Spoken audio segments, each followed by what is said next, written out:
The Wild Wild West. Whoa. Hold on, save it. Yeah, hold on. Save it. Every minute is precious. I've never met anyone that was raised by Playboy. Yeah. No, Well, you haven't seen Matt's family. We good to go? Yeah, we're good to go. Hey, before we get started, we're here with Nick Bryant, but you asked me how Vegas went. Let me tell you how Vegas went. What happened? All right, go For ahead. Show number 2. So show 1 goes great. Mm-hmm. Show number 2, for some reason, 50 seats in the front. 50 seats in the front are just completely empty. Oh, no. Did And 50 Cent do it to... Basically exactly what 50 Cent did, except I think it was the venue that kind of got me, because those are like artist tickets that why the fuck? Yeah. Anyway. So you're supposed to like dole those out. So I walk out, it's front rows pretty empty. I start doing my little act, and about 10 minutes in, a guy in the balcony just goes, "Fuck you, Shane, you fucking sellout piece of shit. Fuck you. Fuck you." He got kicked out. And I was on stage like, "How the fuck am I a sellout? I didn't fucking sell out." What the fuck? I was like, it must have been one of those bastard Saudis. But what the fuck? What the fuck, dude? I think he was mad he heard some of that material before.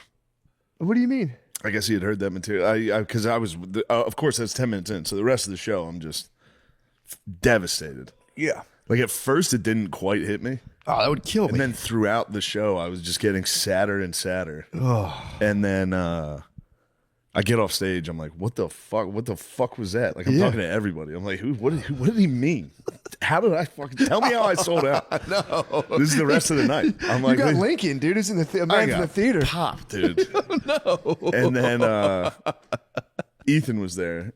So he was like, I'm gonna find out. I'm gonna find out exactly who that was and what was happening. And I was like, I sicked my dogs of war upon him, my Jews. Apparently he was like fighting, arguing with security, and he was like, he did that material last time he was here. Fuck him. Blah, blah. I haven't been to fucking Vegas. I Yeah. had like a guest spot on Burt's, which was probably the 15 I opened up with. Yeah, but So that's... he probably heard that first 15. It was just like, I'm done with this shit. Fucking sellout. Anyway, so that was that's insane. catastrophic. It's no. never really happened. That was a tough one. Oh, it's terrible. Yeah. So that was sad. That was a...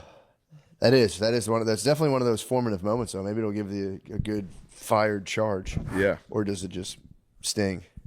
So I like every now and again, I've heard of people doing like poorly on those big giant shows you do. Yeah. And they do. This was a small one. I was talking when I did terrible on the one time. I was like, it has a real, gives you a real formative I wasn't charge. going to bring it up. But afterwards, though, I got like a real Sure. fire in my belly. But Yeah. if there was like even like one empty table in the front, I get freaked out. I'm like, why? What is that about? I was so mad. I was like, why would this has been sold out for a while? Why would you leave like 3 rows yeah, that's in the crazy. front? And that's all you can see. I'm just kind of talking to no one, and then all of a sudden a guy in outer space is like, "You fucking suck." Like, shit. You're like, what was that place Elvis got like stuck in? Yeah. What is that place called? What was the theater Elvis got stuck in that he had to In perform? Vegas? Yeah. I don't know, but I was thinking Fat Elvis the whole time. I love Fat Elvis so much. Fat Elvis coming out. It's like my favorite video ever. You know what killed him was a heart attack while he was defecating because it was on so many narcotics. It was just. Oh man, I didn't. Yeah. I never realized he was pushing that hard because Yeah, of he was pushing. the pains. Yeah. And he was probably also swiveling his hips while he pushed. Yeah, He's like, Those days, I think, were long gone for Elvis. True. I don't know. Did you ever see Fat Elvis in Vegas? I don't Unchained think I have. Melody is it's awesome. fucking incredible. So all the Pepsi Yeah. or the Cokes or And then whatever. just on he top. comes out, you're like, oh, this is going to be terrible. Is that the thing where he pathetic. does his karate thing? He does a little karate up front. stage. That's why everyone's like, Jesus, this guy's done. And then he hits thinking- Unchained Melody, and it's just, I did see holy that. shit. It is awesome. My thinking on it was he's gone. Yeah. Well, anyway, Nick, what's going on, man? We were just talking about some disastrous things that happened this weekend, but I'll be all right, you know. I see you got a Napoleon with Bud Light. I like Yeah, that. it was a nice gift. Yeah. Yeah. My friend's girlfriend paying that for me. Wow. Yeah. So yeah, what's new? What's new Yeah, and I'd like to shaking? get right into this. Well, you know, We gotta I'm get this, the all guy right, never that mind. I'm the guy that you invite when you want to hear about child trafficking and child abuse. Yeah. It's really That's one way to put it. it's quite a distinction, I got to admit. But I do want to say, when I first met you guys, you were living in, I believe, Queens. Brooklyn Yeah. or Queens, yeah.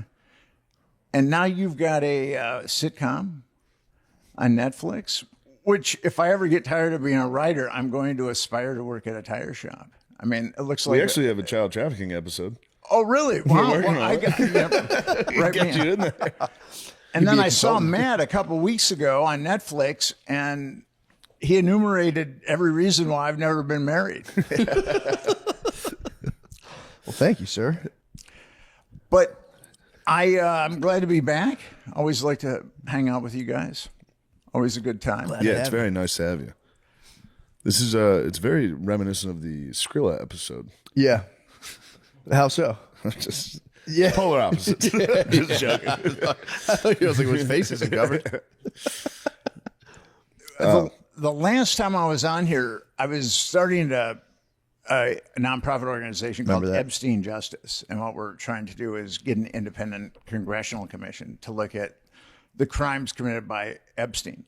Right now, some legislators are trying to get a bill through, but I don't think it's going to work. It's called a discharge petition. And they need a majority in the House, which they have, but Mike Johnson isn't swearing in this woman who became a representative in Arizona. So if they can get a majority in the House, it can become a bill. It would be Bill 165. And if they can get a majority in the House to vote on an Epstein investigation, then it'll go through Senate Majority Leader John Thune, who is very skeptical. He's not been very positive about an Epstein investigation. And if it can get through him, then it goes to a vote to the Senate. And if it can get through the Senate, then Donald Trump has to sign it into law. And He's Donald definitely Trump, not gonna He's do gonna he'll sign it. You should have burned it. without a doubt. What's plan B? So what we're shooting for is an independent congressional commission where we need a majority in the House and we need a majority in the Senate, but we don't need a presidential signature. Right. And our plan is to harass legislators until they do the right thing and make sure that, because there's 218 that are willing to vote for this discharge petition. So there is a majority there. And I think that there would be people receptive.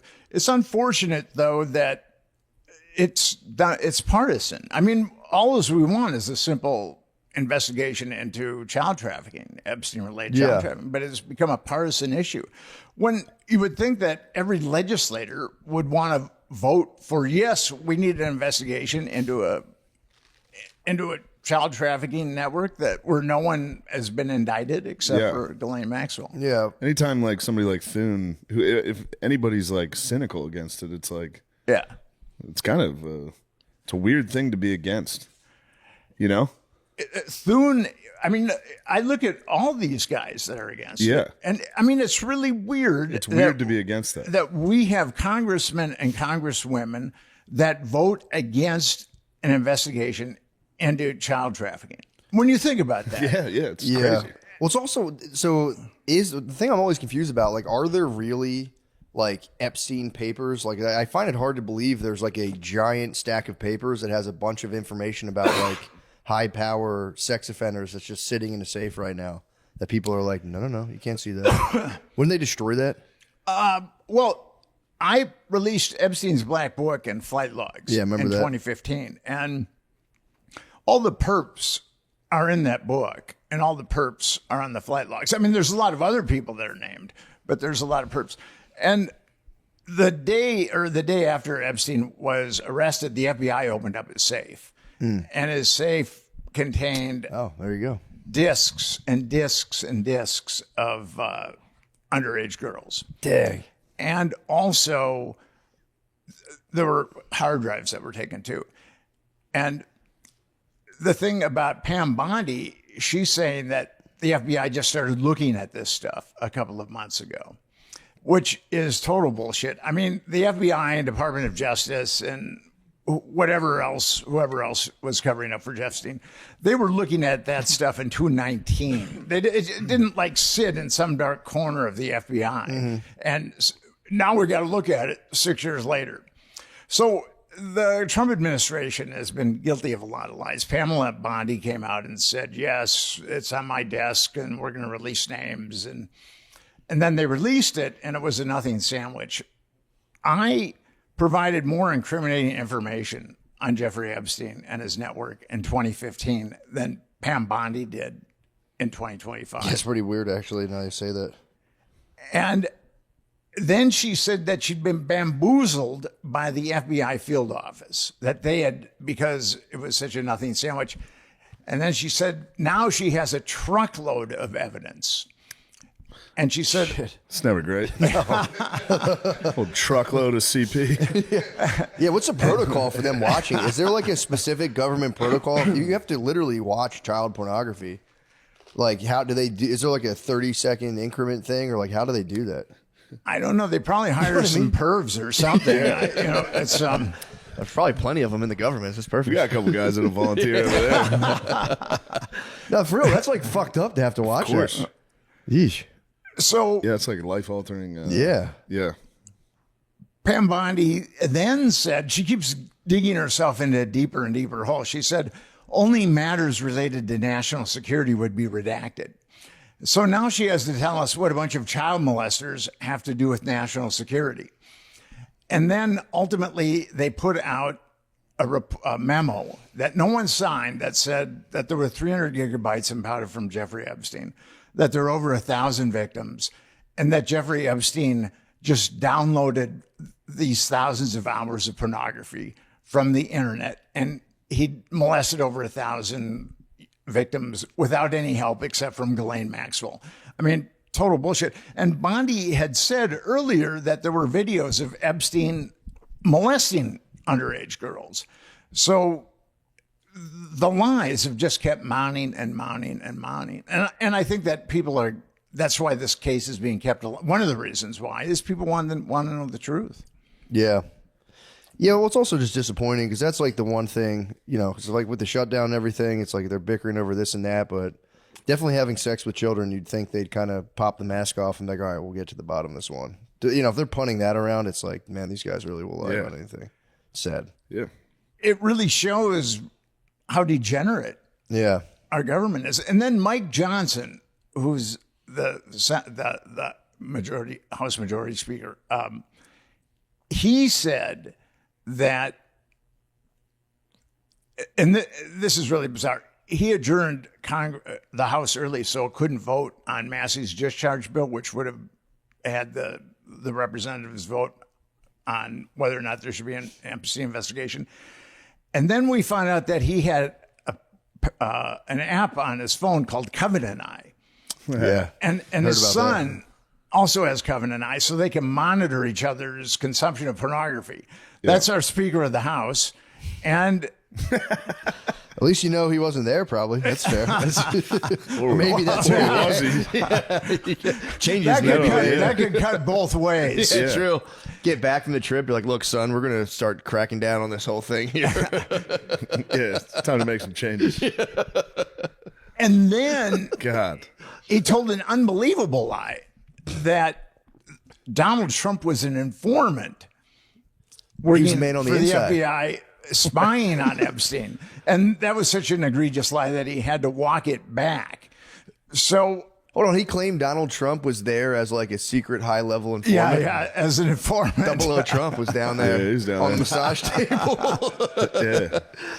And now he's not opening up the House, so that discharge petition cannot be voted on. I mean, but even if that discharge petition makes it through the House and makes it through John Thune and makes it through the Senate, it's never going to make it through Trump. Yeah. I mean, but we have a president, and I don't have Trump derangement syndrome, but we do have a president that's committed to not making sure that there's an investigation into a bunch of child molesters. Would you say there's a chance that Trump is trying to hide that investigation because he knows the people that would release it would use him as like they would maybe insert him more than he was into it. You know what I mean? Yeah. Like they might weaponize it against him if you let the Democrats lead the investigation. Now that's just I'm just playing. No, that's entirely possible. Yeah. I think what Trump is hiding, Trump might be involved. I mean, with Epstein, people pretty much knew what he. John McCain's widow was being interviewed about Epstein, and she said that everybody knew what Epstein was about. Yeah. So Yeah. it's not like a secret that what Epstein was about. Yeah. And Trump hung out with him for a long time. Now the thing I've always been told is he stopped hanging out with him after Yeah. the first time Epstein got caught in Florida. No, it was before. Okay, so there's two stories about that. Yeah. There's two that Epstein did something very inappropriate to an underage girl at Mar-a-Lago, and then the other story is that they had a bidding war on a mansion in Florida, and Yeah. that for some reason that ended their friendship. We really don't know. Oh, really? Yeah. It's like a damn pedophile outbidded me, son of a bitch. Yeah. Yeah, because didn't Bill Gates still hang out with him after he got busted for because he got like busted on record for pedophilia. Yeah, in Florida. Then In 2007. Yeah. Okay, so the cover story is that Bill Gates was hanging out with Jeffrey Epstein in 2011. But there's an article by the Evening Standard, a UK paper, that talks about them doing business in the 1990s. Okay. So we have no idea of how long Bill Gates has been hanging out with Jeffrey Epstein. Got you. I would say the big thing for me is who's hanging out with him after he got busted in 2007. Was that the first time Epstein got busted for Yeah. underage stuff? Yeah. That would be, to me, a pretty important marker as to who's still hanging out with him after that. Well, John Burns, the head of the CIA, hung out with Jeffrey Epstein. Another undercover agent, son of a bitch. Who's not a spy? in I this? think Bill Gates' wife came out and said he was chilling this- with Epstein after he got indicted. Was this all just to capture Chris Tucker? Was this all just to bring down Tucker? Let's take down Hawkins, man. They had That to take damn down Chris Hawkins. Tucker. Yeah. They got Spacey, Tuckman, and fucking Hawking. This is all No, for no, that. it was Spacey and Tucker and Clinton on Epstein's plane. Yeah. Now you know that something very aberrant went down there with those. Aberrant's a good word. Allegedly. Yeah, dude, I don't Allegedly. know. Yeah, true. This whole podcast, allegedly. Exactly. We're merely speculating. But yeah, I mean, so do you worry the kind of like appetite for justice will fizzle out under all kind of the current just people just, I guess obfuscating's the word, just being like, whatever, who cares? Let's move on. We got bigger fish to fry. I don't think so. I mean, this thing has been the Bush too covered it up. I mean, he was the guy that got the ball rolling on the cover up, and Could you in explain 2007. Oh, yeah. So, and then Biden covered it up. Yeah.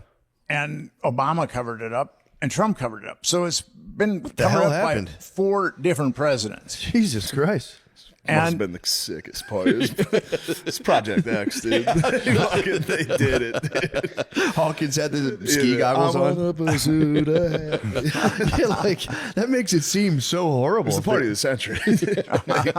They can't tell their parents. I mean, that's so damning. If every single 4 presidents. yeah, Where Trump got himself into trouble is he said he'd be transparent about it. yeah, Yeah. I know. And Epstein is a Pandora's box. Once you open that, once Pandora's box is opened, the curse comes out. Yeah. And Trump thought that, I believe that Trump thought he could open it ever so slightly and slam it shut. But as soon as he opened it, the curse came out. Yeah. And he is hemorrhaging MAGA because of this issue. There's a lot of MAGA people that have just, the Trump administration and Mike Johnson have just been filled with so much bullshit that they've completely embarked on a different path than Donald Trump. I mean, they've jumped ship. Would you say that the Epstein thing seems like a Mossad and CIA? Is it like joint to you, or is it just Mossad? Or It's entirely possible. People say it's just Mossad, and I can't imagine the Mossad compromising American politicians on American soil without the CIA getting a cut. Yeah. I look at the Mossad and the CIA, at least the dark side of the Mossad. It's like the Gambino and the Genovese crime family. Yeah. I mean, they're both engaged in the same criminality, and they work together instead of working against each other. And Virginia Giuffre, her memoir came out a couple of days ago, and she talked about a prime minister that beat her up, and that was really vicious with her. And I knew Virginia. I got to know her pretty Fucking well. Angela Merkel. Virginia told me that it was a Hood Barak. Fucking Merkel. Sorry. Merkel got in there. That's terrible. Laid the lumber. Allegedly. No, it was. It was a Hood Barak, Oh, the prime okay. minister. Whoa, okay. I was going to say, why didn't she name him? She just said prime minister in her book, but she told me That's that, Turkey, Oh, right? shit. that it was a Hood Barak. Is that Turkey? No, he was the prime minister of Israel. Oh, jeez. And he was also head of Israeli intelligence at one point, too. Yikes. So that's how high this goes. It goes to the former prime minister of Israel, and it goes very, very high in American politics, too. Jesus Christ. Yeah, we're not going to get that. Yeah. They're not going to tell us that. They're going to need like a Snowden type figure. Well, and I think that's why Americans really want to know how corrupt their political system is. And I've been writing about political blackmail for 22, 23 years. And I think that our political system is rife with blackmail. Even if Trump isn't involved with Epstein, he's protecting a system that's heavily compromised. I mean, that's what I believe. Yeah, I mean, that as far as I can, I mean, I don't really know much about the government, but yeah, if they can't release that, if they do have damning evidence that they can't release, it's kind of proof. I mean, their whole thing is kind of like, dude, there's nothing there. People are hyping this all up. It's not what they said it was, but I don't know. There's Seems like over there could be. 1,000 victims that we know of. There you go. And- Nice. Good counterpoint. We know, we know that. And then we know the procurers. We know who a bunch of the procurers are. What? I mean, the New York Times has written an article on 6 procurers. And Politico has written an article on 5 procurers. So we could take those procurers and indict them on multiple counts of child trafficking, and then they would roll over on the perps, and then you've got a bunch of victims who would be willing to testify against the perps. I mean, this whole thing could be taken care of really quickly if the Department of Justice had the will. If Pamela Bondi and Kash Patel weren't lying their asses off, this could be taken care of. Yeah, that was the one thing that kind of sunk them when they were asked directly, like, were you told to warn Trump if anything came up, kind of like indicting him or alleging that he was involved, and they would be like, why are you even asking me this? Which is kind of like, dude, it's a yes or no, man. Just say yes, but yeah. But that's also the thing where it's like, I'm not defending Trump again, but it's like there's an idea where he could be like, the intelligence communities have been trying to get him. Yes, Some parts of the intelligence community have been trying to get him for a while. for sure. It's like, who knows under the last.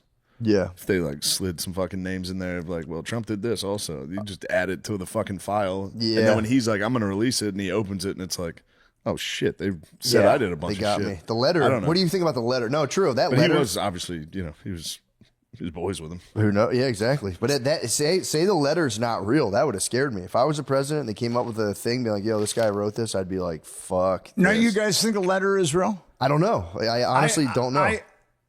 I have a hard time believing Okay. that Rupert Murdoch would have published it without vetting it.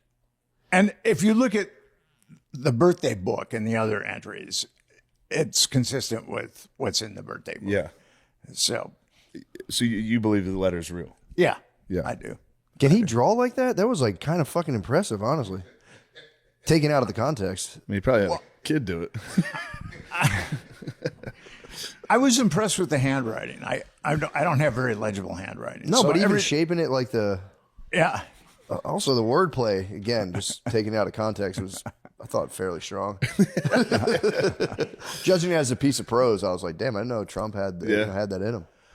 Blood of the poets coursing through him. So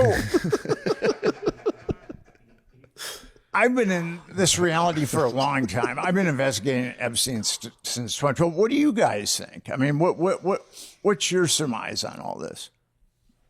Part of me if I'm being honest, it's like there is something awesome about being like, yeah, all the guys on top are sick perverts and I get to take them down.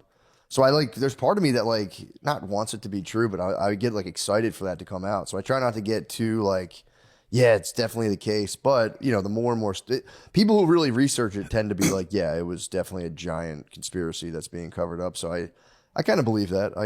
I think it's yeah, I think there's a strong possibility it's a horrible, terrible conspiracy that's getting covered up by super powerful people. Yeah.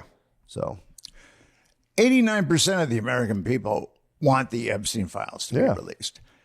And the government... Shout out to those 11%. Yeah, I was thinking, there's probably 11% are probably pedophiles. That's crazy. I think they actually, they polled, I don't know what country it was in, but they were like, should we relax the child, like the pedophilia laws? And I do think there were 14% of people, it was either pedophilia or child pornography, were like, shouldn't be that big of a deal. Which is crazy. That's crazy. Well, Alan Dershowitz is on record saying that child pornography should be legal. Yeah, dude. He was one of Epstein's swell. Maybe it was a swell podcast. pals. Maybe he might have been doing a podcast. It might have been out of context. He might have been joking. Damn, what's his argument for that? Being like, Probably have that quote at some point, dude. We've done this for a million hours. Sure, there was one night where I jokingly said that. Dershowitz is a serious man. I'm serious as hell. Fucking sell out. Fuck you. Matt, stop laughing and get quiet. Matt, seriously, I know we fuck around a lot, but I want to make it a really This important is an point. important thing I want to say. You in You got that 2017. legalize it. It's you in 2017. Legalize it. Matt, seriously, can you fucking stop messing around? I want to make a point. So why did Dershowitz say that? I think Alan has some psychological issues fair. towards women. I Thinks they're busted too him old. lying.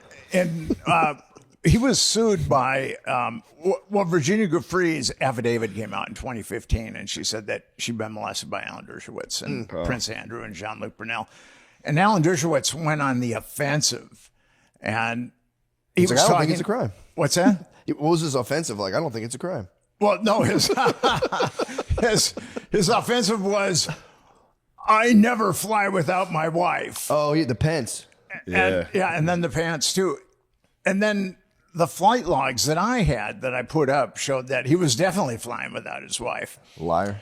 So he told American lawyer that he only flew with his wife, and then I nailed him lying. I said, are you sure you want to go with this? And then he said, well, maybe I forgot, this girl. Forgot to bring her to the sex island. And then he changed his tune because that's right. She wasn't there. She would have hated it.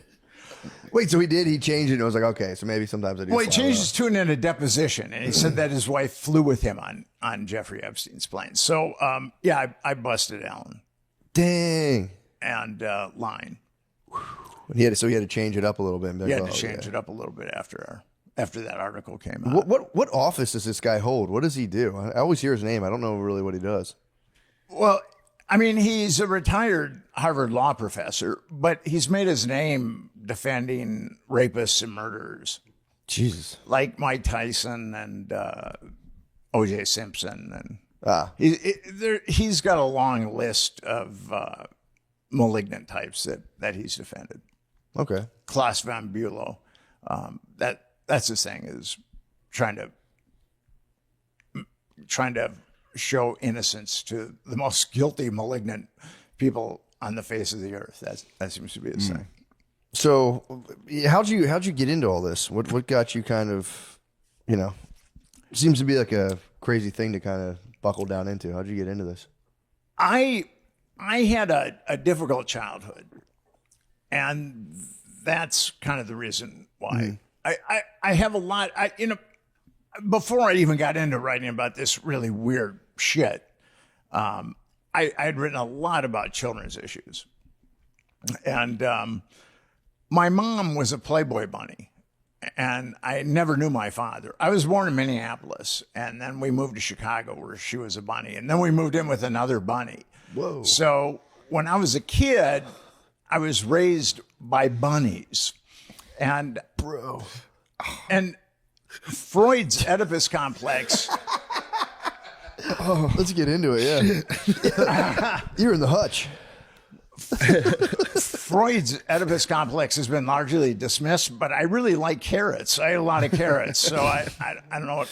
So it was just bunnies. So what would Freud say about it? Because there's supposed to be the fear of the father castrating you. You had no fear of the I castration. didn't meet my dad till I was 16. Oh, yeah. So it was, it's kind of funny. My mom told me how bad my dad was. Yeah. My grandmother told me how bad my dad was. My uncles told me how bad my dad was. And then when I met him, he was much worse. Oh, shit. I thought he was going to be the man. Yeah. Sounds like he was the man, dude. So, Probably jealous you're hanging out with bunnies. You're probably fucking pumped. well, Yeah. it was a good gig as a kid Yeah. to hang out with bunnies. I mean, there wasn't anybody to play with. For sure. But the bunnies were always really nice to me. That's nice. And my mom went to L.A. My mom and I went to L.A. She split Chicago. We went to L.A. And but we lived with two women, and one of them married a mafioso, and one of them became a prostitute, and a high class prostitute. And my mom ultimately married an attorney. So he was an asshole, but she got the best bet of any of the three, the best deal. Well, so just to bring it back, so why was your dad's like? What was your impression of your dad when you finally met him at 16? Like, what did he do that you were like, damn, this guy is a fucking asshole?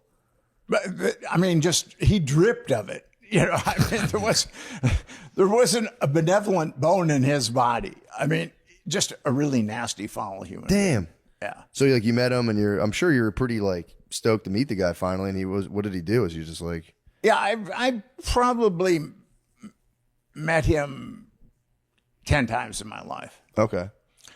I've got a rare neurological disorder that I've had 2 major neurosurgeries for. It's called dystonia, and it disfigures people. Mm-hmm. And there's only 2 neurosurgeons in the country that perform the kind of surgery that I need. One's in Jacksonville, Florida. One's at the Mayo Clinic in Rochester. And my last neurosurgery was about 10 years ago. And I called up my dad. I hadn't talked to him in a while. And I said, I'm going to have neurosurgery, and I'm going to have to get cleared before I go back to New York. So I'm going to need a place to stay. And he said, you got yourself into this. You get yourself out of it. What an asshole. So you're absolutely right. The guy's a fucking asshole. Class A jerk. His son's about to have major neurosurgery. Hey, you did this to yourself, asshole. You got to get yourself out of this. Oh, man. So that is my dad in a nutshell. Yeah. What a hard ass. He died last year. I hadn't seen him in 20 years. I mean, we talked on the phone occasionally, but I went and saw him before he died. And What did he die from? If you don't mind me asking. Neurosurgery? Yeah. I think it was his heart that ultimately. But the guy, I got to admit, as far as alcoholics go, the way that he drank, all his brothers died in their early 60s, but he made it to his mid 80s. Kept it rolling. Yeah, I mean, impressive. Yeah, the hate fueled him. The hate will fuel you. So my mom, Damn, he probably doesn't even remember that phone call he was probably hammered. Like, you know what? You got yourself into this. Fucking get out of it. He was probably always like, what the fuck is my son's problem? I don't know why this guy's so mad at me. That's a fair point. well, actually, he did get mad at me, and he told his wife that, if I called, he didn't want to talk to me anymore. Okay. So Well, you just can't beat unconditional paternal love like that. Yeah, yeah. True. So my mom ultimately married this corporate lawyer, and he was a very violent guy. All the women on my mom's side of the family marry violent assholes or drunk assholes. And he was pretty violent towards me, and my mom was cool with it. And after one kind of particularly nasty beating I took in the living room, I ran away. I was 12. Damn. And I'm really glad that I didn't get that far when I was 12 years old, because a lot of bad things can happen to 12-year-olds. Yeah. And then I was sent to, it was a military school. It was, I was in 8th grade. I was 13, so it wasn't quite, it was St. James Shattuck. Shattuck was the military part. St. James was when you got into 9th grade, you went into Shattuck. But it was the same kind of hazing. It was brutal. It was really violent. The first 2 books that we read were the Bible and Lord of the Flies. I mean, that was how that place indoctrinated. And it was really violent. I was a good student. I was a good athlete. And my mother and stepfather said that I didn't have to go back if I did well. So I did well. And they said, well, since you've done so well, we're going to send you back. And I said, I'm not going back there. And they said, well, you got to go back. And I said, no, I'm not going back. And they said, well, we'll put you in foster care. And by this time I hadn't done anything, Jesus, man. And then I ultimately ended up going to public school. But at that point, So they didn't put you in foster care. You called their bluff on the... Yeah. And then at that point, I started smoking weed. Sick. And I went from like a straight A student to failing classes. I mean, it was... Yeah, and damn, the weed was like 2% THC back then. No, weed's a perfect gateway into Epstein.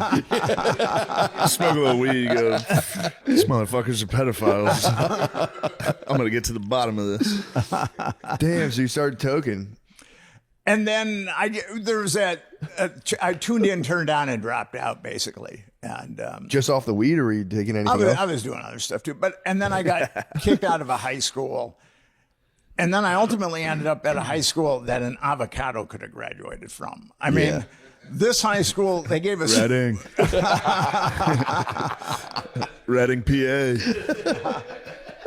We got a couple avocado grads. We got some avocado grads. Some Haas avocados. So then you say you got through. They pushed you through. Well, so at this high school, they gave us pinball machines, foosball tables, pool tables, and smoking lounges. That's awesome. To keep us there. They really, I mean, and I knew that some of my friends were dropping out, and I was a major knucklehead at that point, still kind of a knucklehead, but I realized I would never have an easier ride for the rest of my life than this high school. So I graduated from the high school, and then I started hitchhiking around the country. Jesus. And that was really a good time. What year was this? I started hitchhiking around about 79. Whoa. And the 60s as like a cultural movement went from like 1959 through like the 70s. And when I was there's a book by Jack Kerouac called The Dharma Bums. And It's going to be The Road, but whatever. The Road, I know. What's it called again? Dharma Bums. Dharma and on Bums. the road too. They're both about, Yeah. hitchhiking around. Didn't one of his friends try to levitate the Pentagon? I I think it was Yeah, that Allen was- I think Ginsberg. that- Sounds awesome. Him and his friend try to levitate. They try to meditate until the Pentagon started levitating off the ground. It was like a big thing during Vietnam. Literally the dumbest dudes of all time.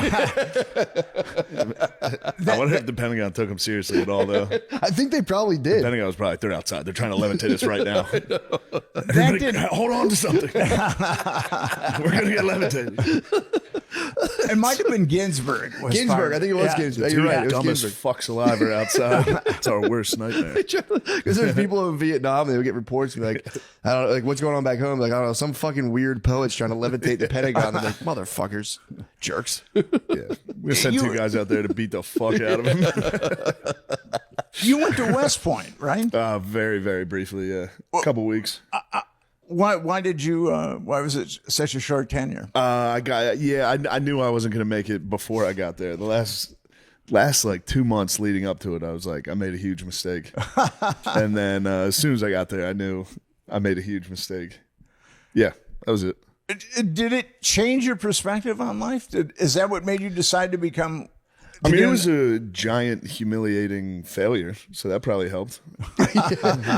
Set you up for comedy. I was young. I was like 17, and I experienced like a town-wide humiliation. Oh, really? Yeah, my whole town was excited about it. Oh, wow. And 3 weeks later, I was on my parents' couch. They were like, "You fucking loser." Yeah, I never thought about it like that. yeah, it was a very. I thought you just get out and be like, wasn't for me. But yeah, it's, Yeah, I mean, you think that. yeah, No one's gonna care. No one's gonna make fun of me for the rest of my life. true. Especially Yep. Central PA. Yeah. Central PA, they were fucking pumped I was going. Yeah. Yeah. That book I'm reading right now, Vietnam Percasey, or Percasey, whatever it's called. They talk about how he's just like he's in high school. Him and his friend are like playing, soldiers at like 13. Yeah. 17 comes around. He's like, bro, send me to the Marines. And I really think, because back then they didn't have the internet. So like, they're like, I'm going to join the Marines. I think they thought people would be like, welcome, hero. Here's your quest. Yeah. And you're just screamed at on a bus from day one. Like, get the fuck, I'll fuck your mom, you little bitch. And then you're just like, they got there and they're like, this isn't at all what we thought was going to happen. Well, yeah, that happens. Yeah. That then- does happen. then And you're West in- Point, the same. Now, the boot camp's not like that serious. Yeah. But it is different, especially when you're recruited for football. Yeah. Every time I would go visit there, I'd be like, this place is awesome. Oh, they everyone's having a fucking blast, tricked you. dude. This is all great. And you get there and they're like, Bitch. yeah. And I wasn't as smart as everyone else there. And there was a lot. I did not belong. So. Because after my year of regimentation at Shattuck St. James, I mean, that was it. I was done. And I hadn't really been turned on to church or God or anything like that. And they were really heavy on God and violence. And I just kind of discarded everything once I started getting high. Yeah. I had a lot of anxiety with my stepfather. And then I had a lot of anxiety with that school because it was very violent. And once I started getting high, that anxiety just kind of melted away from me. Tight. And that kind of was my trajectory. But being on the road at that point was a really good time because you'd meet other Dharma bums, and we were all young and idealistic and looking for ourselves, looking for the world, looking for America, and it was really a good time. Then how'd that bleed into the 80s, though? Because then the 80s, didn't that become a whole different thing? The 80s was different. I got off the road when I was, I think about 82. Okay. I noticed one thing about my fellow Dharma bums. Dharma is the Pali word for truth, and bum is the American word for bum. And my fellow Dharma bums, as they got older, their Dharma was receding, which only leaves bum. So I think that's how most bums, it's pretty typical. And then cocaine came around. Yeah. I did some of that. Yeah. That probably changed the whole vibe. You guys became venture capitalists. But I ended up at the University of Minnesota. They had a program where if you hadn't been to school in 4 years, you could take classes, and if you did well, you'd matriculate. And so that's what happened is I took classes. So nice. I got very lucky that they had that. Sure, Golden Gopher. Golden Gophers, yeah. Hell yeah. And I mean, that football team has sucked since 1960. Yeah. But now they got a guy right now. The coach is doing all right. Fleck, you go look yeah. Oh, you know about Fleck? Yeah, I know about Fleck. Yeah. He could row the boats, dude. They could be all right.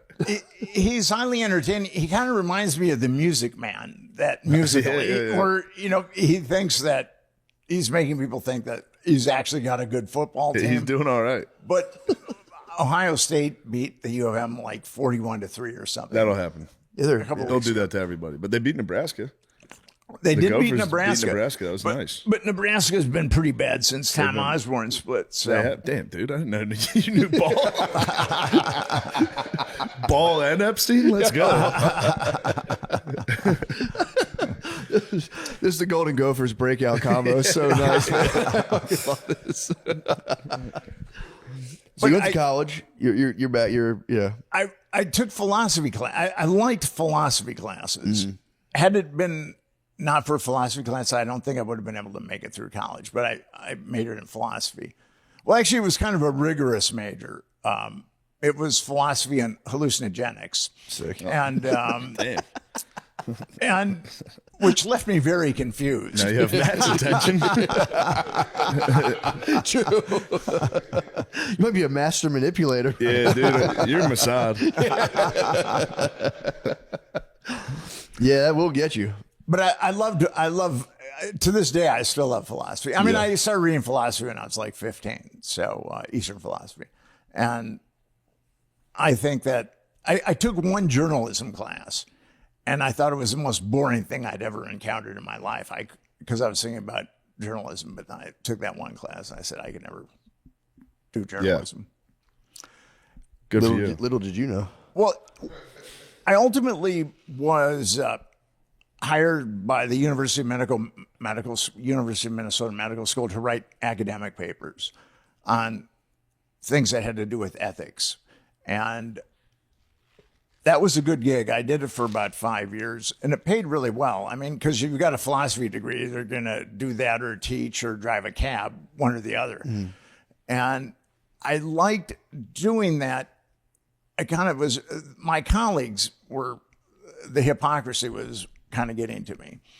And I realized that I'm a hypocrite. We're all hypocrites. But my colleagues didn't realize their hypocrisy. So I felt like I was a superior hypocrite than them. Yeah. And when you start thinking that you're a superior hypocrite, they kind of push you out there. Yeah. But something happened. I had started to moonlight as a journalist.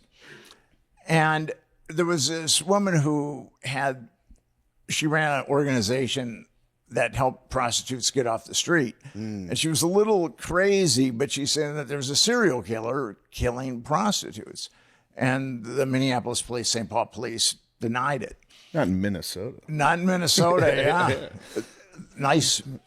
The nice Midwest. Yeah. And so I went to the State Bureau of, I think it's something, they gave me a readout of the age, the sex, and the way someone died. And then I went to the databases for the Minneapolis newspaper and St. Paul newspaper, and I compiled a list of 38 women who had been stabbed, strangled, or beaten to death in like the previous 8 years. And it was pretty damning. And I went to and most of them were prostitutes. And I went to the cops and I said, "You still want to see it? There's no serial killer." Yeah. And I went to the Minneapolis police, and I went to the St. Paul police. And then the article got published, and actually a task force was formed to catch this guy. They never caught him. I think there might have been up to 3 of them, but anyway, they were never caught.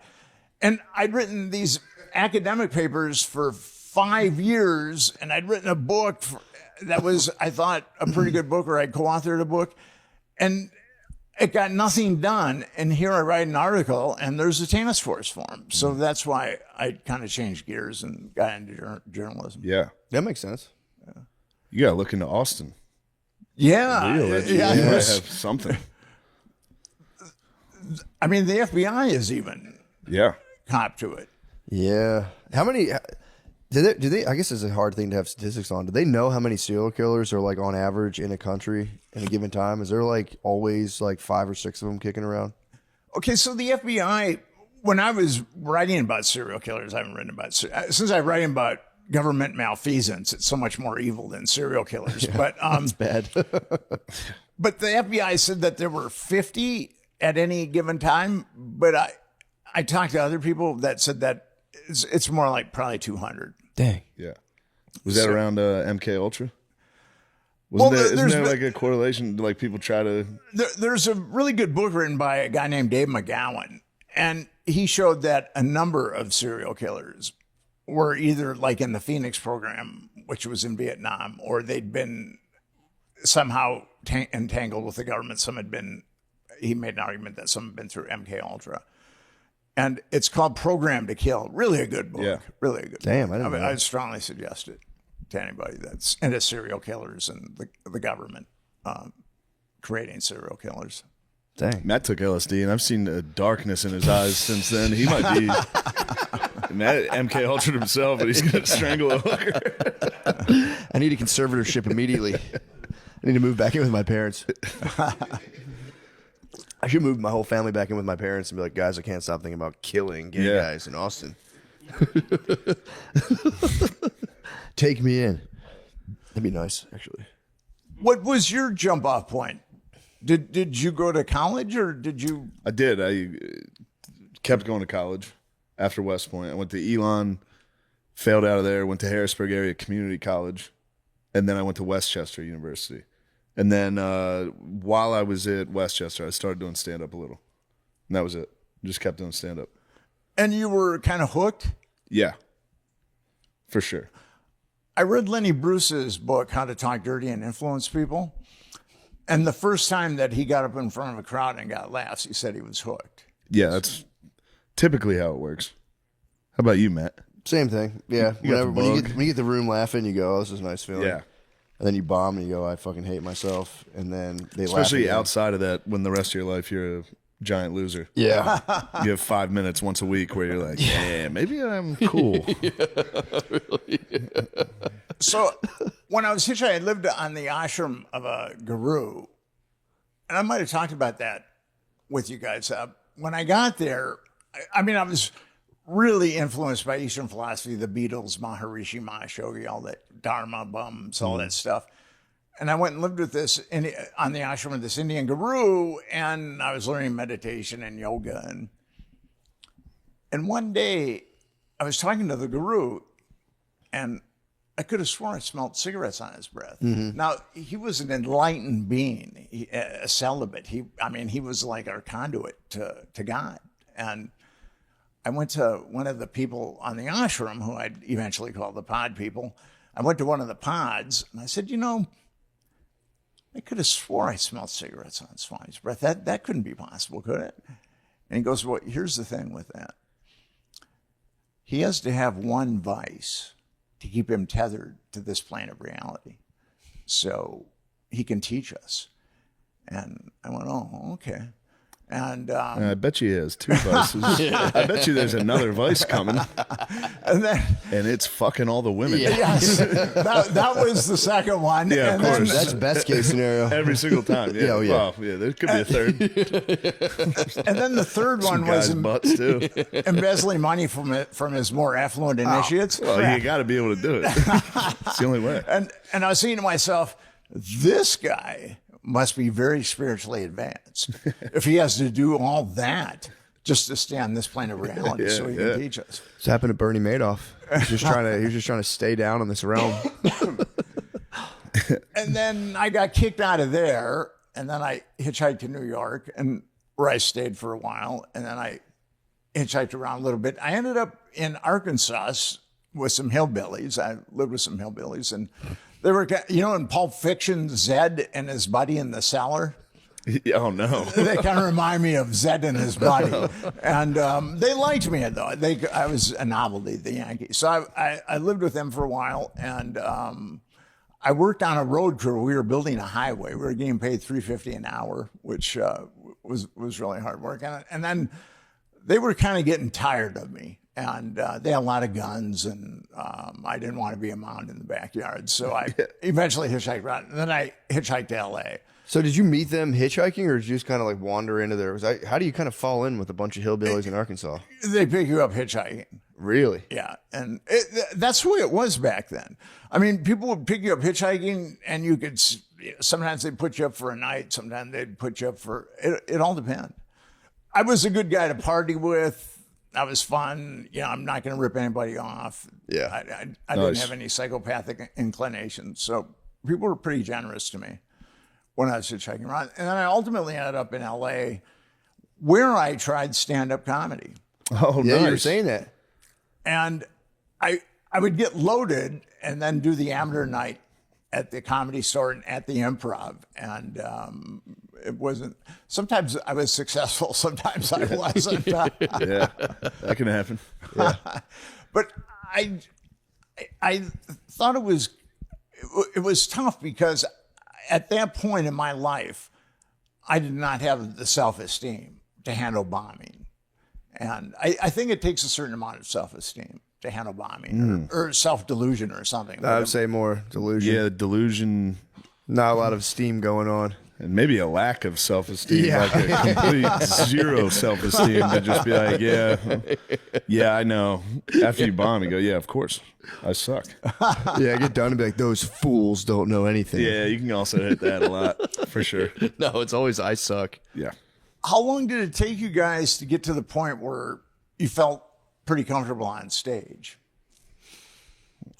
I don't know. At least, even just like pretty comfortable is like 14 years to where you're not like completely like, this sucks. I was just in Buffalo this weekend and I was pretty chill. I was back there like pretty confident. And I like thought back to, I think just like maybe 2 years ago, 3 max, when I did that place the first time. And I was like an absolute nervous wreck the entire week. I like remember it vividly. I had brought my wife. I had a baby at the time. And I remember just like didn't talk to her the whole time. I was like completely out of my head with nerves. I'd be in the green room like, this is wrong. I shouldn't be here. Like completely harsh on myself. Get that. Yeah. I get that all the time. Yeah, but this was like maybe I don't know. I'd be like I was just on edge completely. Yeah. Yeah, this is it's not that bad anymore. But I was like, man, I was kind of happy about it. I'm like, damn, I don't know, something. I've made some progress on some weird metric inside, but yeah, Were I remember. you nervous when you did the Netflix show? Yeah, I was pretty nervous. Yeah, that was a bad feeling to see like 30 something people there to like film it, and you go, oh fuck, I'm the subject of this thing. You go, this is a mistake. That's uncomfortable. Yeah. I can only imagine. Where'd you get that cut? My friend. Thing's awesome. Yeah, it's pretty sick.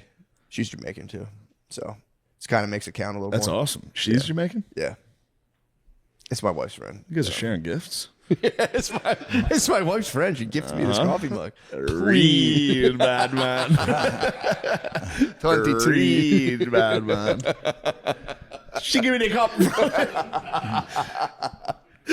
It wasn't me.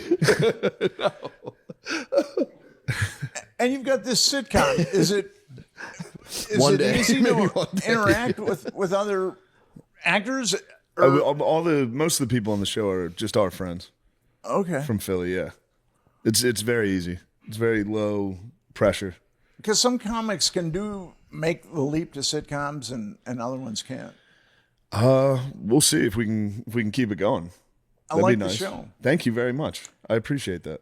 As I said, it's My dad loves it too. He's always Really? like, yeah, my dad. He's like, he watches it all the time. Matt's in it. Matt's got 2 episodes. Yeah. Yep.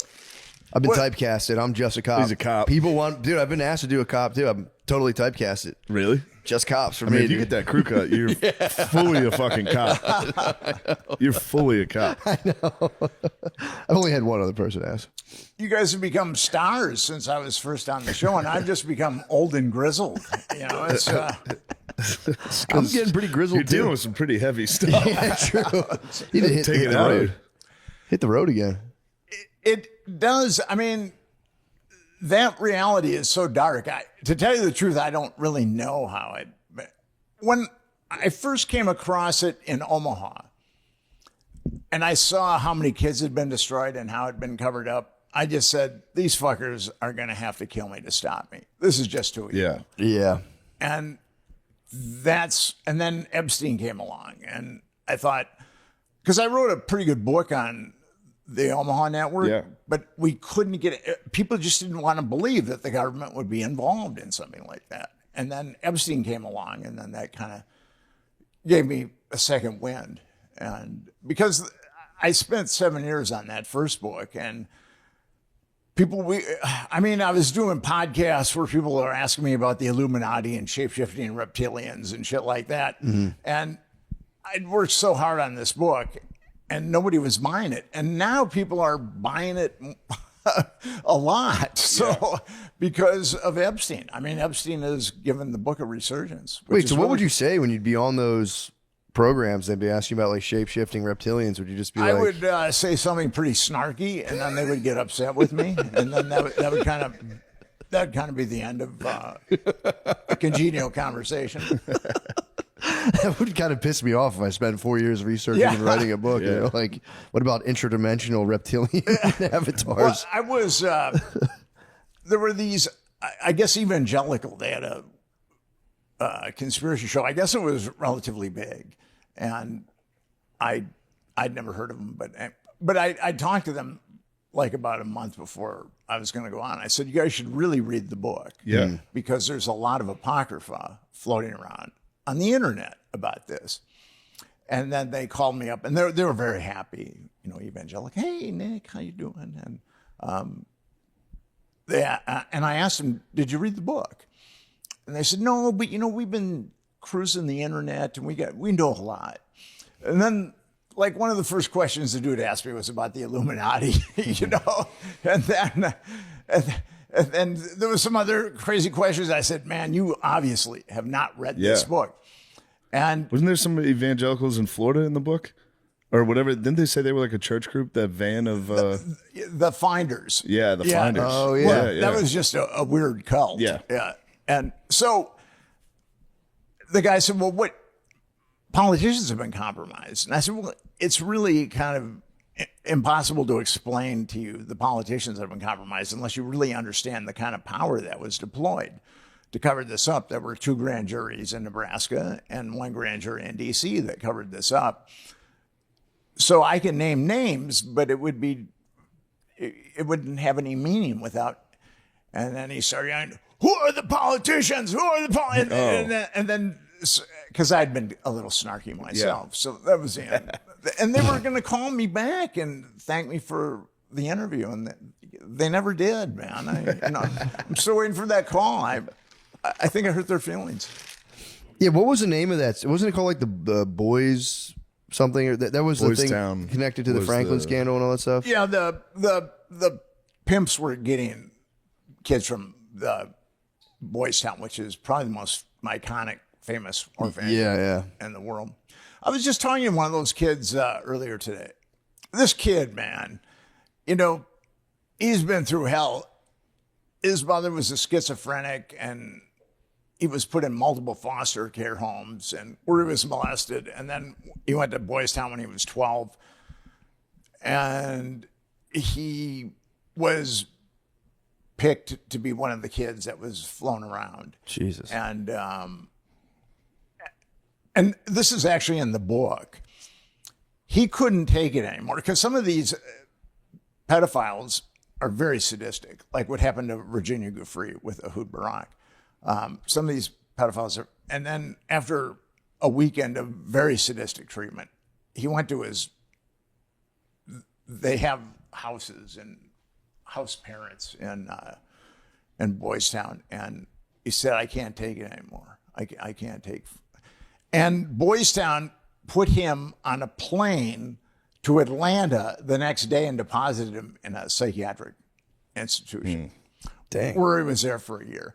And some of the other victims that I talked to that were molested at Boys Town, the exact same thing. They've been put in psych. Now, it's entirely possible that going through something like that could really mess you up psychologically, but it's also a great way to say, if this kid comes forward and says, I was molested, yeah, he's a head case. We don't worry about him. Yeesh. So, yeah, it's kind of it's been dark, but the thing is, I've been at it for so long. And with Epstein, I see light. I mean, I just think it would be, according to the Centers for Disease Control, 25% of underage girls and 5% of underage boys have been molested in our country. And people in the field think it's slightly conservative for girls and very conservative for boys. But if you just go with the CDC numbers, you got 50 million kids. Eesh. So I think that for us to put even a dent in that, it'd be good if the government didn't aid and abet child trafficking. Yeah. So I think that that's the first step in kind of cleaning up our society. We'll never get rid of it, but we can definitely take a first step by making sure that the government doesn't facilitate it anymore. That is a fucked up statistic, man. When you get into how high that is, that's terrible. I mean, if you could take one thing out of society, if you could take child molestation out of society, the prisons wouldn't be filled. The psychiatric hospitals wouldn't be filled. A lot of people in those types of institutions have been molesting these kids. Jesus Christ. And I'm really fortunate. There was emotional, verbal, and physical abuse, but I was never sexually abused. When I started hitchhiking around as a kid, though, I started hitchhiking not interstate, but just around Minneapolis when I was like 15 years old. And I'd get picked up by guys that would hit on me occasionally. And, I'd just say, stop the car. Pull over. I got to pee. Just sprint. Damn. So, and like I said, when I was 12, when I ran away the first time, I mean, I would have been susceptible to something like that. By the time I was 15, I was just too cynical and angry Yeah. to be subjected to something like that. For sure. Damn, that's fucking bullshit. I gotta go back to, I think, was it in the Franklin scandal? Was Clarence Thomas at a party in D.C.? Clarence is a perv. All right. Interesting. Interesting. Hold on. But the point was, there's people you could get invited to these parties. Yeah. And now you're just on this fucking list. But with And you're like, damn, I thought fucking Clarence Thomas was there. I thought this was above board. You know what I mean? Or like, Clarence isn't above board. I don't know much about it. Yeah. Yeah, what do you mean by that? Okay, so Anita Hill, there was Oh, yeah, I that remember she said against Anita Hill. Now there were 7 women that were ready to testify against Thomas. And actually there was one that had been subpoenaed. Her name was Angela Wright. And she was going to back up Anita Hill. And then Biden lifted her subpoena. And Biden said that he lifted her subpoena because she asked for it to be lifted. And she said that that's not the case, that he was lying, that she wanted to testify. So Thomas had done this to a number of women. There was a book called Strange Justice. It was written by a former, I think, New York Times or New Yorker reporter named Jane Mayer. And there was also, Thomas was talking to Anita Hill about porn stars too. I don't know if you remember that, but he lived right around the corner from a video store. And that's where he spent most of his time, is in the adult section. So What? How do you know that? Because Jane Mayer. Someone Hold bumped on a into him. second. You bumped into him. Hold on a second. That could happen to anybody. At least it was the fucking adult section. True. But you're not a Supreme Court justice. So. True. Yeah, and also, that was, God, that must have been crazy having to go in there. Just your regular Blockbuster, turn the corner, get the porn in front of everybody. Yeah. I remember poking my head behind the curtains as a boy and being like, one day it'll all I'm be gonna get in mine. there. No idea it'd be all on my phone. I was like, just let me in there, please. He was head of the Equal Opportunity Commission at that point. So he was pretty much incognito. But Gotcha. Thomas. Wait, so how'd you know he was always in the section, though? What's that? How'd you know he was? Because she interviewed someone who owned that store. Oh, And said that damn. he was always. Yeah. That's where his first stop was. Probably his only stop, I think. That stinks, dude. And that dude makes decisions that affect every American. Yeah. And his wife is crazy too. I mean, his wife is. He's probably driving her nuts. I think she might have been driven nuts before, but she called up Anita Hill, saying that Anita Hill should recant her accusations towards her husband, which I thought was kind of interesting. Yeah. Kind of like Hillary. Kind of like Hillary. Yeah, Hillary made some calls, didn't she? I think Hillary's probably made a lot of calls. Yeah. Well, it's exciting. Yeah, that's pretty wild.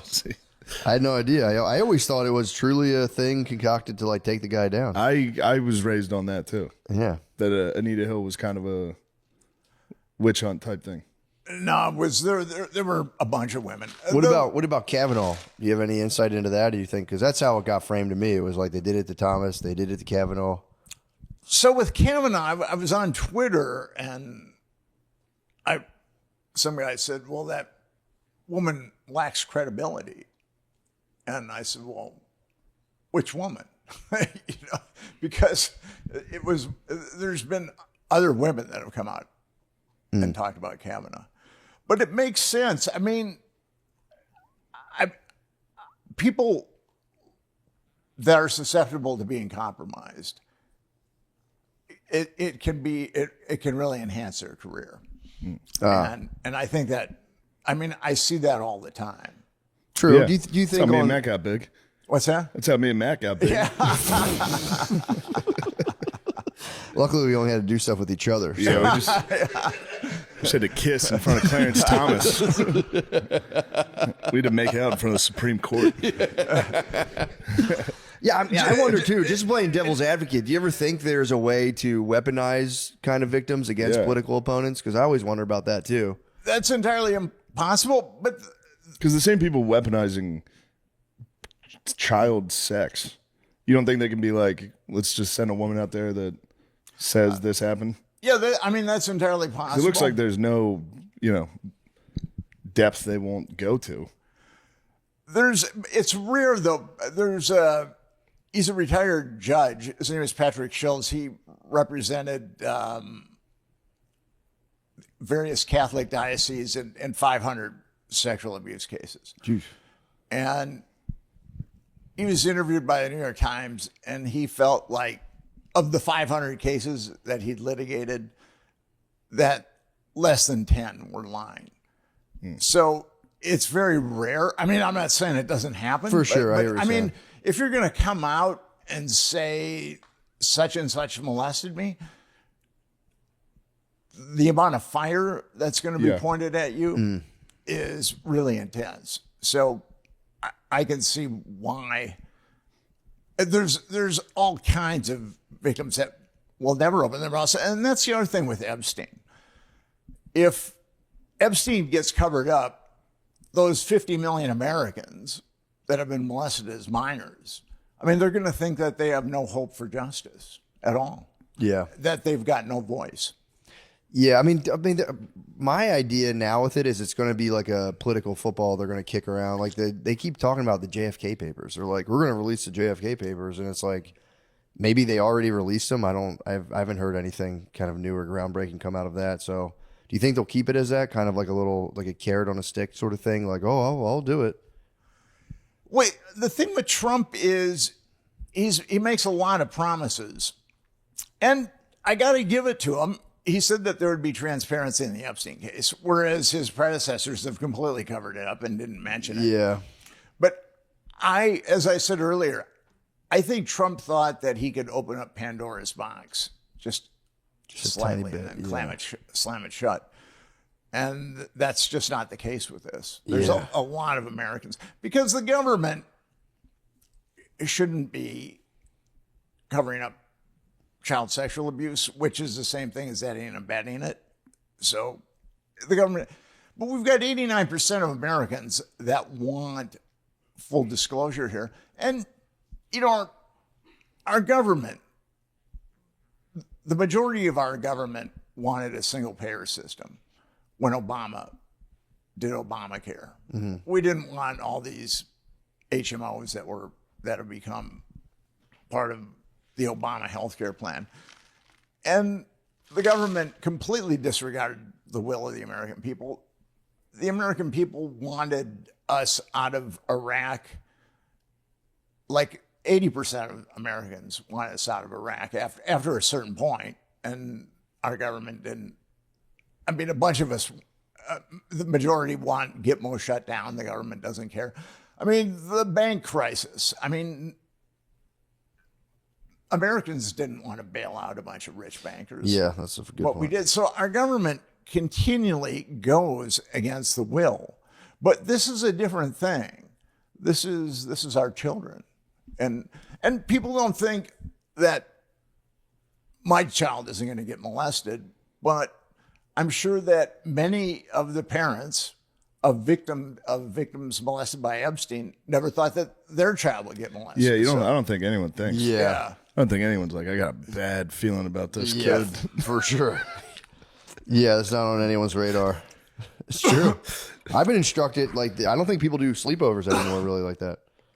I've heard sleepovers are a thing in the past, man. That sucks. Yeah, well, it's just like, dude, I guess so many people now are, I guess now that this stuff's even talked about at all, people are comfortable enough. I never even considered that. There were times I'd like go to sleep at my friend's house and my parents would be like, no. Yeah. Now, not that they would think that back then, yeah, but yeah. now I'd be like, yeah, what the fuck? You think Yeah. I'm going to fucking diddle these kids? Yeah, dude. What the I'd be so offended if they're like, you can't sleep over there. I know. But I think now it's like parents are just being like, let's just not, just because you just have no idea. So they're like, yeah, we're just kind of doing blanket policy. Like, dude, you guys can, I think they'll let you hang out till like 11 p.m. and they take you there and then they drop you back off in the morning so you can like kind of have a semi sleepover experience. You just don't know. It could be some weird uncle there. You know, it's like you'd have to really know the people.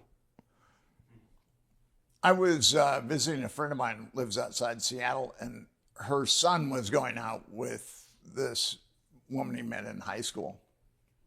And the parents came over to meet my friend and the son, and vet them, which I thought was kind of somewhat responsible. That's cool. We live in a strange time. It's very different than, I'm like an antiquated relic, but it's life has changed a lot since I was a kid, and it's changed a lot since you guys have been kids too. True that. Well, hopefully, man, good luck with that. Hopefully it works out and they get some kind of thing rolling. Well, we started Epstein Justice, and it's a 501c3, and I think that we're growing. It's been a tough slog, but Epstein Justice is growing, and our plan, the way that it is now with Massey, they need a majority, as I said, a majority in the discharge position, then they need a majority in the House, and then they need a majority. Then John Thune has to give the thumbs up, and then it's voted on in the Senate, and then Trump has to sign it. And that's never going to happen. Yeah. So what we're proposing is an independent congressional commission where we just need a majority in the House and a majority in the Senate. We don't need any. We don't need a sign off by the president. And we're growing. It's been a tough slog, but people are so alienated.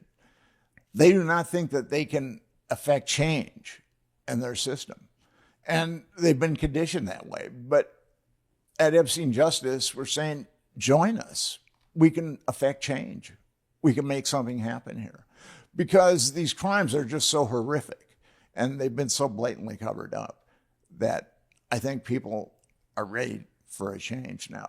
They know something is really wrong with their government, but I don't think they understand the depths of the depravity of many of our leaders. Do you think the average person could even handle if they did like, all right, fine, open it completely? What do you think the real effect of that would be in terms of like the everyday citizen or anyone really just kind of like glimpsing into it and having to like put that all together? I think it would just like crush them. Well, what would you guys say? Would you guys be relieved to say that the system is getting fleshed out? Yeah, I'd be like, this is definitely good. But also, too, it's like, yeah, it's just tough because if it is people who are either politically super powerful or like, billionaire class, like they're not going to let that happen. Well, never. But here's the thing. There's 320 million Americans. And how many of if like labor's rights, that was a slog. Yeah. Civil rights, that was a slog. Women's rights, that was a slog. Gay rights, that was a slog. This can be done. True. Children's rights can be done. We can do that if we decide to. If Americans decide to do this, we can do this. It's really up to us. No, that's a good point. Yeah, I don't want to be naysaying it. I'm just kind of just thinking it through. Yeah, that's a fair point. And no, you don't really think about the kids' rights are infringed upon at all, really. So yeah, it's a weird one because there's not like a government. Well, I guess there kind of technically there is. They're saying, but well, good luck. I hope that works out. Really. I think it'd be good for people to know. Just like, all right, we gotta get a peek into this thing and maybe shift some things around big time. EpsteinJustice.com. There you go. My brother. EpsteinJustice.com.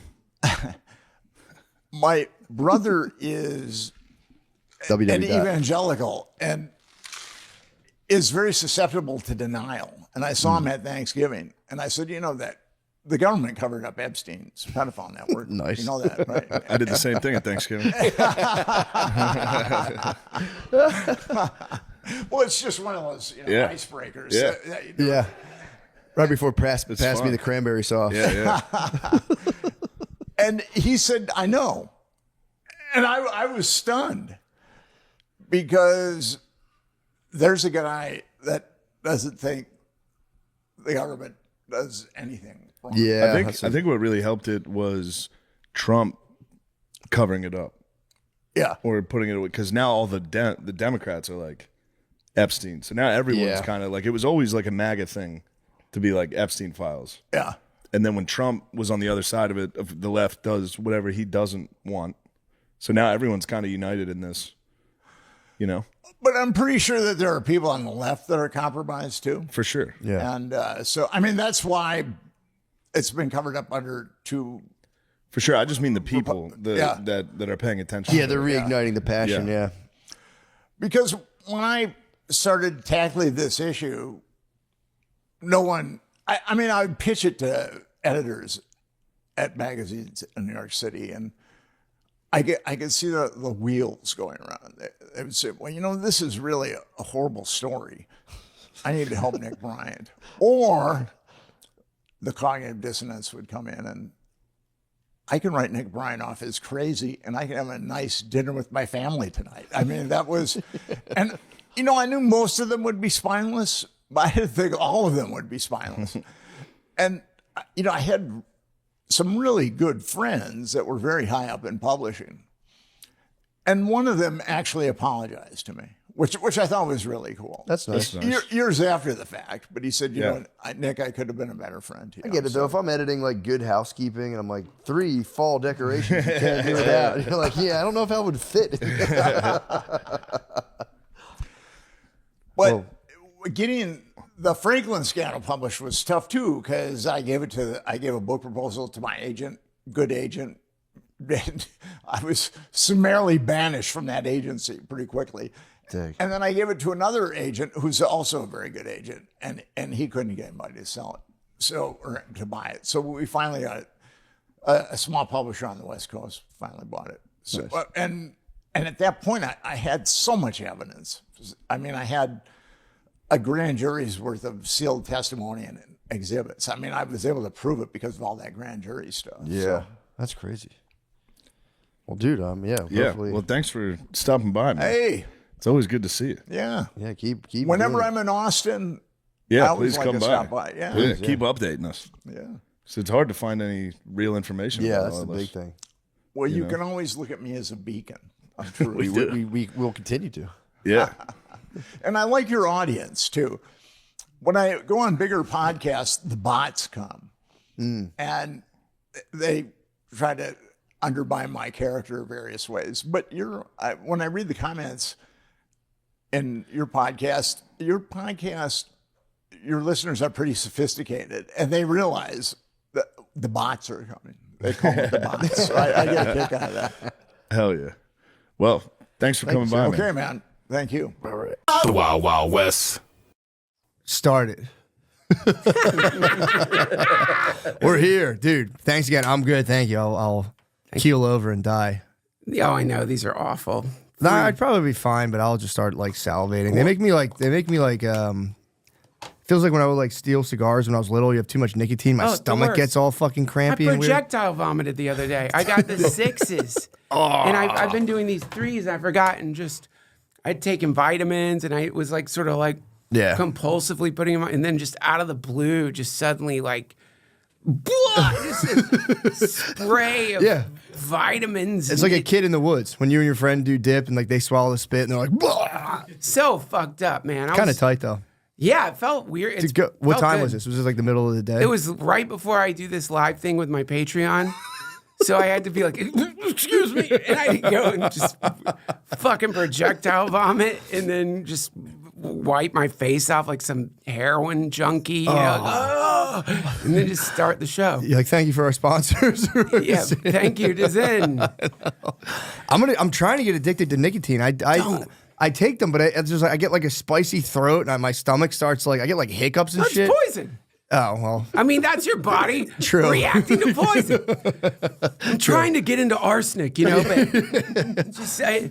Everyone does them. I'm like, Halifax. I want them, dude. I want to take them and then like wwrite like a Hemingway-esque novel. Oh, yeah. That's definitely what they do. Oh, my God. My writing skills, 50% better on Sin. It's amazing. Well, dude, thanks for doing this for real. I appreciate it, man. Anytime. Oh, it's pumped, man. So excited to hang out with you. Thanks for coming down. I'm my new thing now is a take charge attitude. I'm a take charge, can do attitude. So Fuck yeah.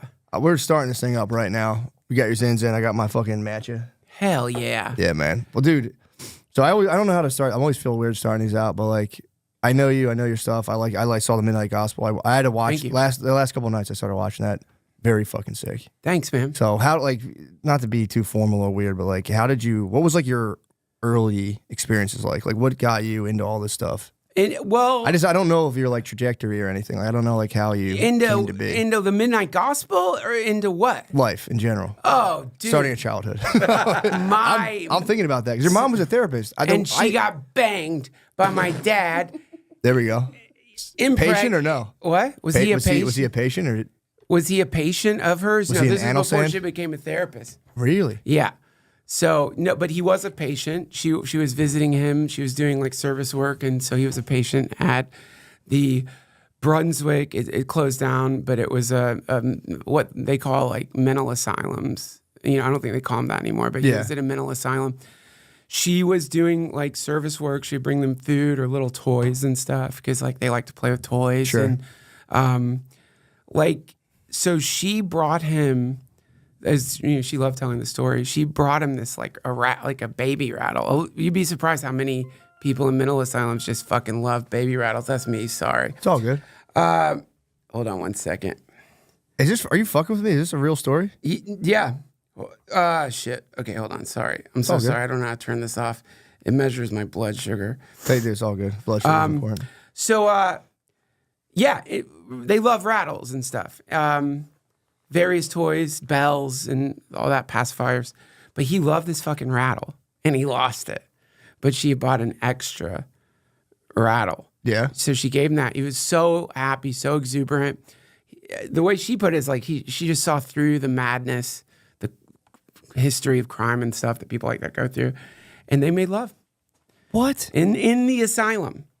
She gets fired. You can't hump in a mental For asylum, sure, yeah. right? He gets out because of some kind of like loophole, and then they get married.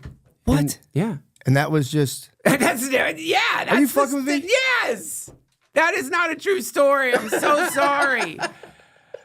I don't know why I do that stuff. I knew you were fucking with me, but then I didn't want to be like, yeah, right, you're I'm lying. sorry. You did a good job pretending you believe me. I half believed you. Okay. I'm a very gullible person. Yeah, man. I don't know. Like, I don't know the answer to that question. I am too. We have to start preconception. I don't know. Do you ever that thing where you try to figure out why you are where you're at? Yeah. And then You can't. And none of it really makes sense. Like in the same way, like you wake up from a dream, 1 second you're like in a cave. There was a tiger stalking outside the cave. The next second you're in a bar with an ex-girlfriend. But in the dream, you don't think like, what the fuck? There was just a tiger. Yeah. It's similar. It feels the same way in waking I know life what you're talking too. about. I had a very embarrassing dream last night. Yeah. It wasn't anything like terrible. Like it was just the thing I think about a lot is how I used to always pride myself. For a while, I got deluded to the point where I was like, I don't like care about stuff other people care about. Other people care about that shit, but not me. Yeah. I'm not.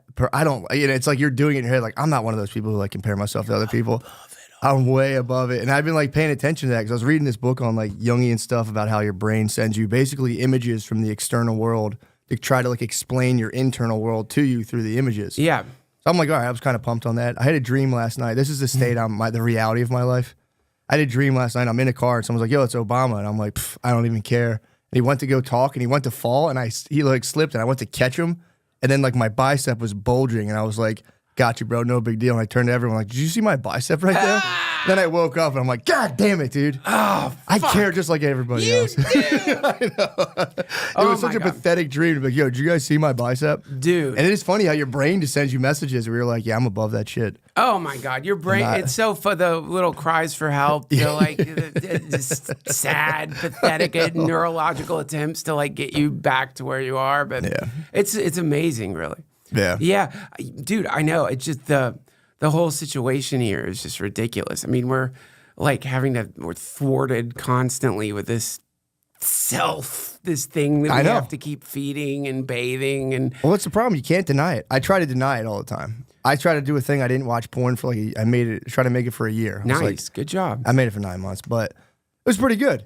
But then you just start thinking about it constantly. You're like, well, I might as well be watching it. I'm thinking about it a little. And it's just this like vicious loop. I can never. That's it. Yeah. You just, you haven't really quit anything if you're constantly thinking about it. You've just internalized the addiction and you're getting off on the echo that's binging around in your head. Though it's like, health, when you're not thinking about how you feel, you're healthy.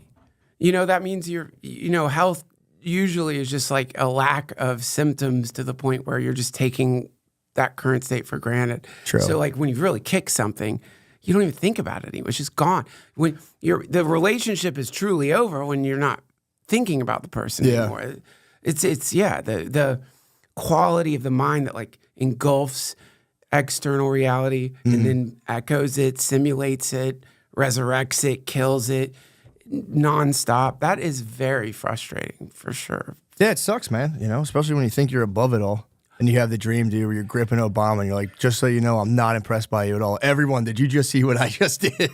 Above it all. I want to be above it all. I want to breach like a fucking whale right out of the default reality and look down on all these worldlings and roll my fucking whale eyes, and then just go back down. Like, I guess I'll be with you worldlings for a little bit longer. Yeah. But it just, you can't. The problem is, if everything you see is an approximation, a neurological approximation made by your mind, and then you can't be above anything because everything you're seeing is your mind.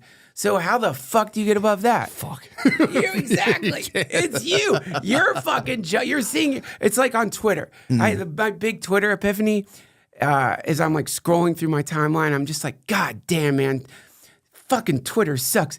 This shit is everyone's so fucking negative. And then I remember I followed every one of these people. Like I decided to tune into their realities. They're not burdening me with whatever the fuck it is they're bitching about. I invited them in.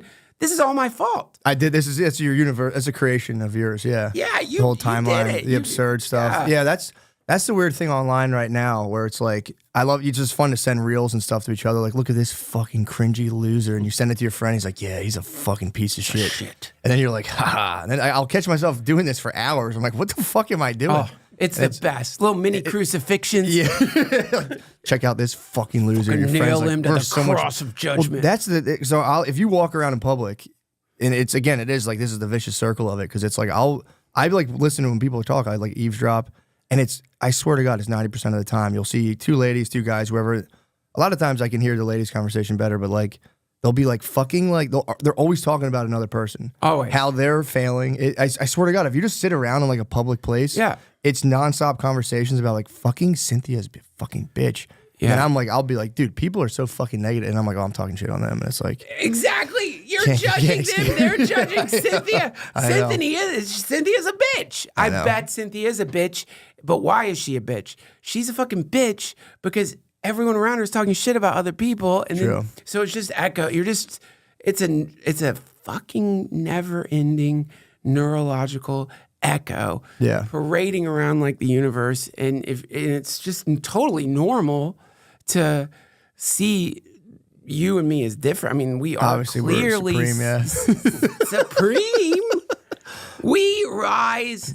What is it you're saying in the green room, though? You said, I rise above humanity like, what'd you say? Was it eagle or falcon? It was beautiful. I do this to other people. Don't do this to me. You did it. I like putting terrible things in their mouth. Misquotes. Yeah, true. The best.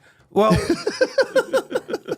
don't I mean, I just like for the where it gets really hilarious is so then, okay, so you are upset because you have not met your whatever particular ridiculous spiritual watermark you're supposed to be at, which for a lot of people is just like, it's insane. Like, I don't even know what that is. Like, are you numb? You're supposed to be like this numb Jesus who's like, nothing touches you, nothing moves the needle. Anything short of that, I'm furious. Yeah, exactly. Okay, right. So the final curse is that you end up talking shit about yourself to yourself. So, first you're talking shit about other people or you're mentally confabulating what's wrong with them. Then you're mad at yourself because you recognize this is not a way to live. If I'm going to be perturbed by other people's idiocy, then I'm just going to be in hell. Look at you, you pathetic piece of shit, sitting at a fucking Whole Foods, eavesdropping like a pervo on fucking... So accurate. You sick fuck. What's wrong with you? So first you're crucifying them.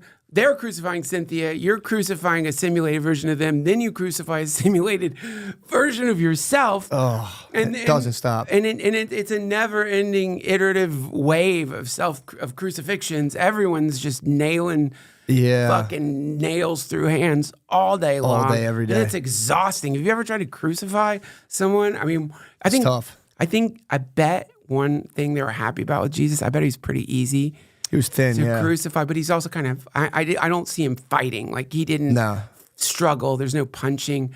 He's just let them. But I bet, like, a lot of other people in those days did not take spitting in your face and stuff. Spitting in your face. Yeah. Puking on you. Dude. Fear piss. Fear sweat. Fear stink. I always talk to people, and they're always like, dude, I'm like, it was probably so different back then. Like, it wasn't that different. I'm like, yeah, it fucking was, dude. You'd walk and see, like, a dude's head on a spike. Yeah. Like, that's way different. Even if people still argued and shit, like, to walk outside your house and see a dude's severed head. For like doing something not that bad, probably. God damn it. I don't know how to turn it off. I'm going to explain the backstory of this, and it's really embarrassing. So your mom had sex with a mental patient. Yeah. I can't believe you lied to me, dude. I'm sorry. That was a cheap joke. No, that was really funny, because I was like, there's no way this is real. Then you're like, and then they made love, and I'm like, I mean, I could kind of see it. Let me see if I can turn this thing up. Dude, you should probably keep it up if it's going to be. Is that life-saving medical technology? No, the problem is I don't think you can change. I can change the alert sounds, which is really fun. Ambulance, siren, screaming woman. Fuck, I think you're gonna die. Grim Reaper yelling, "You're gonna die." Hold on one second. This is really bad podcasting. I'm so sorry. The problem is because I have a little ear infection, so I had to get on steroids to here we go to clear my ear, and it pushes your blood sugar up when you're on steroids. So this asshole all day long is like, there's no like wire connected. That's just taking the glucose measurement. It connects to this needle that's stuck in my arm here. Gotcha. So I get constant blood sugar reports, which is the most annoying fucking thing, because my wife, like, thank Jesus, it used to connect to my wife's phone and it just stopped, which is just so great. So she would get kind of like, if you ate a cookie, you were like a car alarm. You would start, your thing would go off. I'm like one of those. Yes, a tagged animal. She could track me, knows my fucking blood sugar level at every goddamn fucking second. Damn. And it's wonderful because she's just trying to keep me alive. But for sure, it's obviously very annoying. It does take the fun out of who stole the cookies from the cookie jar. It does. Like, who? Me? Couldn't be. And it's like. And she'll be like, I don't want you to do what happened to Bob Saget to happen to you. What happened to him? Didn't he get like hit in the head with a hammer or something? He did. It wasn't blood sugar. He fucking like had a bloodied. It was something terrible in a hotel room that no one understands. But still, it's like, can you not put that in my fucking head? True. When I'm about to go on the road. Oh, like you're gonna die. She's worried you're gonna die in a hotel room. Yeah, now when I'm like taking a shower after a show, I'm like, and look down at the floor. I'm like, oh, what if I slip and fucking hit my head, and then her thing starts going off, and Yeah, I think about that with old age. It's like because they all take tumbles. When you're old, you fall and like break your femur, and you have to know like it's coming. Oh yeah. I mean, it's just so scary. They get stuck in bathtubs. Do you think we should let them drive? Super old people? No. Yeah, I don't think so. I mean, if I'm not allowed to drive after a couple of vodka sodas, that's a good point. why the fuck are you allowed to drive when your brain is You're dying. pulpified You're dying. and melting? It's like you have triple vision, weird blurry shit. You're on a cocktail medication. So, go ahead. No, drive all day long. Yeah. But 2 vodka sodas, your car's gone. Yeah, you don't know what day it is. Yeah, I saw an old couple cutting through. I was like watching them drive, like kind of arguing with each other, and both slumped over the wheel. And I'm like, you really do become a child again. Then I was like, holy fuck, they're driving. Yeah, they're driving. That's terrifying. Nothing. I saw an old lady run over people outside of church one time. She just spaced out and just slowly. It wasn't too fast, but she fucking 10 miles an hour with a car does fuck you up. Dude, she was like bonk and just hit like 3 people. I cannot get this out of my head. It was some awful dark piece written by a forensic, person who does autopsies and describing the look on the face of a grandmother after she's backed the car over her grandchild's head. Oh. The smell of the grandchild's brain in the air. Yeah. I can't get that out of my head. Brain? Yeah, I guess brains. No, it would stink. Yeah, it would smell like a fucking brains are pungent. nasty cut. Yeah, there's apparently a brain smell. At least if you're like an autopsy Yeah, it makes sense. master. I don't know what they call them. Then Autopsy Master is a good show. Yeah. But you Autopsy Master. Like Just dead bodies. Chef Gordon Ramsay. That might but be he where it does goes, autopsies. man. Women might get sick of like true crime and just start watching like horrific autopsies, Yeah, just like cutting dead people Oh open. And, God! You ever meet an undertaker? no. Oh boy! Only for a second. It was outside a funeral. He said, "Hey, so sorry." I said, "Thank you, sir." You're like, yeah, sure you are. You're fucking sorry I didn't buy the premium casket. Yeah, it'd be funny if they're listening to comedy podcasts too outside, and there's like, Dude, they are. It's a business.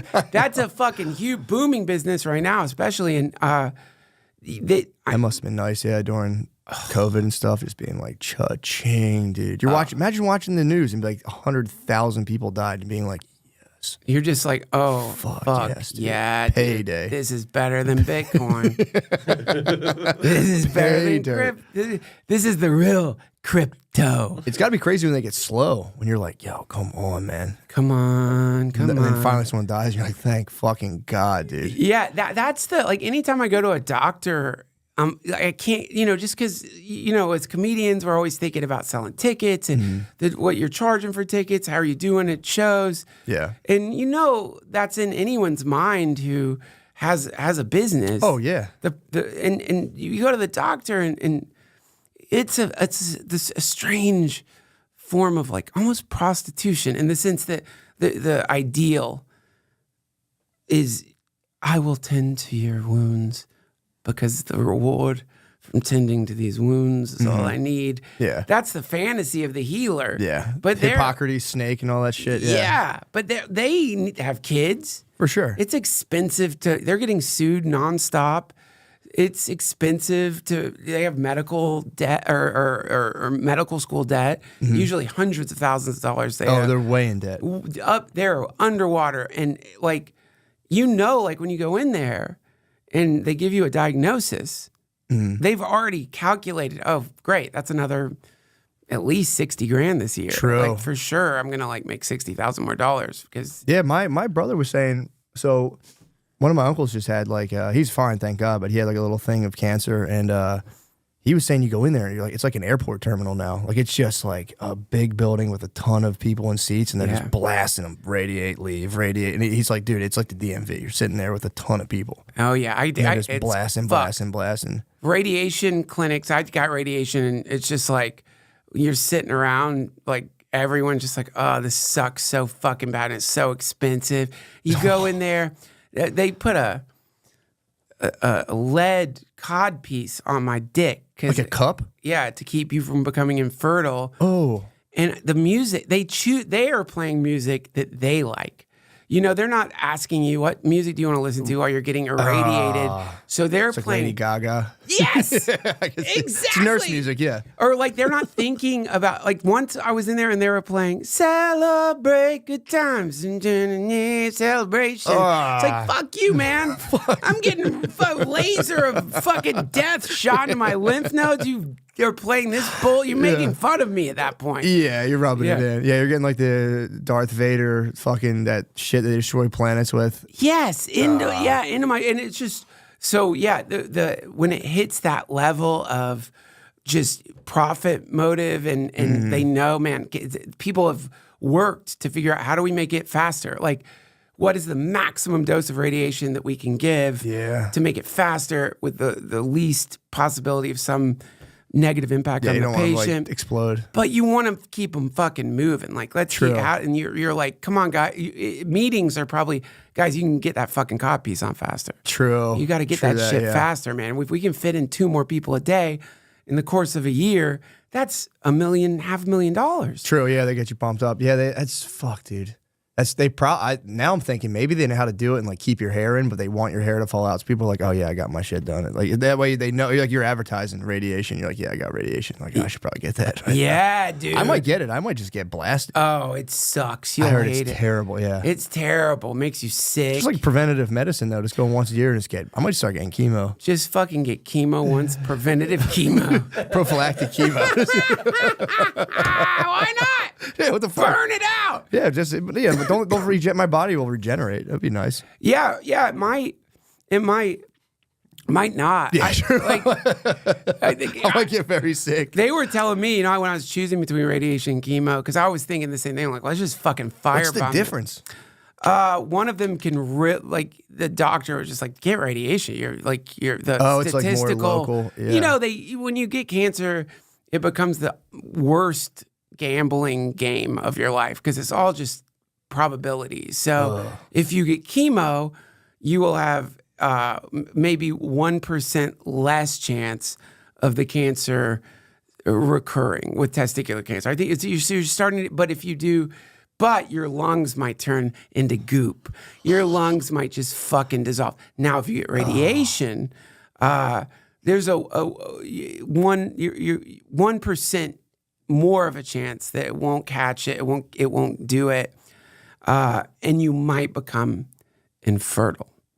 So you're like, okay, lungs into goop, become infertile, 1%. What's that 1% look like? Yeah. So you have to make all these weird decisions that they can't make for you. You have to choose. Yeah, true. Yeah. But chemo, it from what I've heard, like, nasty. It's nasty, but yeah, I've talked to people who've done it. It's super high. Never feels happy about good. it. You get you get beautiful high. You get the chemo high. Oh yeah, just black. Oh boy, it's Look, psychedelic. I can smoke weed now. Sick, dude. No, I don't. I'm happy that you're. For anybody out there who like is recovered from man, because it's a scary diagnosis. It's terrifying, but less scary than it used to be. True. COVID was everyone had to face death at once. That was the bet. I did like that about that. Everyone had to be like, I might die. Me too. I was living there. I've been living there for years. So when everyone met me at like something terrible is happening, we're all gonna die. I was like, I know, dude. I've been thinking this every day my whole life, dude. Yeah, there was welcome to reality. It was a nightmare scenario because like I think to keep shit running the way we've got it running, you really need to in the West. You get that idea out of people's heads. So you don't want people thinking about death. You think about death, your priorities are going to change. You need the priority to be on like, getting cool shit, getting a 6-pack, whatever, improving the way you look or improving your surroundings in some way. But the moment the whole planet has to like suddenly realize that we could die at any time. I was wiping my groceries down, spraying my groceries with fucking weird, probably very not good for you. Chemicals and just you did in the beginning when we had no idea what it was. Yeah, nothing. Could be anything. I just had a kid. I had my first kid as soon as it started, and it was just like I just told my wife like, bro, this is just frontier rules. Like we'll just see what happens. Like Same. I had a fresh pandemic baby. Yeah. Oh my God, that was wild, man. It was cool because I gambled like whatever. Like it is what it is. And then like it all panned out and I was like, hell yeah. Yeah. I knew it. Yeah. I don't know what I was right about. I was like, I knew it. Dude, yeah, there was an underlying sense that this is probably going to be okay. I felt that too, but they probably felt that during the Spanish flu in the beginning. True. You know, they probably felt that during bubonic plague. You know, just whatever, a few people here and there. Yeah, it'll just be a month. Yeah, it'll be a month. Oh, I remember that. You're like, yeah, we'll be back to normal soon. Oh, yeah, it's so wild that we went through that. And it was just a few years ago. It's also amazing that we've almost gone back to normal. You know, That was the fucked up part. We didn't even get like a break. There wasn't even like, hey guys, that was really fucked up. Everyone just chill out for like a week. It was just like fade it right back into normal life. Hell and then yeah, it was just quick. like, wait, what the fuck was that all about? It's about, you got to get the economy moving again. It's Yeah, like, true. shit, this thing is going to collapse if we don't get it back to normal. They had to get it back to normal. Yeah. My friend, that was his scary prediction. He's like, I'll tell you what's going to happen. Everything's just going to go back to normal. And no one's going to think about it much anymore. And that's what's the real scary shit. It's like humans we bounce right back into the old pattern. True. But what do you want? Like what's the new pattern that A new holiday. I said we should have had a new holiday. after COVID that. day. Yeah, exactly. Like a COVID-19th kind of thing where it was like you got out. It was the day we were like, we're done with that. We've rid ourselves of the nasty virus. Yeah. And everyone has a day where they just like go outside and Fucking like, day off. yeah, do something. I don't know. We should Yeah. commemorate that. Yeah, you'd think. I mean, we commemorate other shit that seems far less important. It's a teacher appreciation day. Give me a fucking break. Let's replace that with COVID day. That's what I'm saying. COVID Yeah. day. And I'm trying. What would you do? I'm trying to think. What would the holiday be? The holiday. Close talk. Everyone close talks. No, it's going to be like attacking other people on Twitter for, You're wrong. You're right. Yeah, yeah. Like, it's like, what do they call it? What's that? The philosophical. I hate it when people do this, though, man. I hate it when people are familiar with the philosophical argumentative errors, you know. Like, logical fallacies. yeah. You're Logical. gaslighting my straw man and blah, blah, blah. That shit. Yeah, It's yeah. like suddenly you're in the game of chess with someone you wanted to have a conversation with, and now they're doing. But it's appeal to authority. Yeah, yeah. So that was a huge. That was like the culture of the pandemic was appeal to authority. You don't know shit. Who are you? You're just a dumb fuck. I know you. You're an idiot. You don't know anything about fucking science. Why are you suddenly an expert on fucking science on either side of the fence? Yeah. Either you are an expert on how masks don't work, the vaccines are deadly, or suddenly you are an expert on the other side, and no one. Dude, I would try to retain that information. I'd watch like a 20-minute video of a guy being like, and then if you look at the double-blind placebo, and I'm like, all right, I got that part. And then they'd be like, and then it's a 0.03 variability rate. I'm like, all right, I could probably, my brain will like figure that one out if I just keep going. And I would just try to tell people about it. I'm like, I don't know, man. And you're smart. Like, I'm if you can alright. get to double three, if you can get past True. the double blind study, you're doing great. True. You went to college. Yeah, I got my master's in social work. There you go. So you had to take statistics. You don't though. They like you take statistics and they're like, you don't have to know any of the math. Just know that like if you don't have a big enough sample size, the study's probably bullshit. I was remember like, that. Oh, that makes sense. I remember that. So like n equals 53. That's not a lot of people. And I was like, that makes sense. But you didn't had have to to do any of the math. You had to learn the scientific method. You understand True.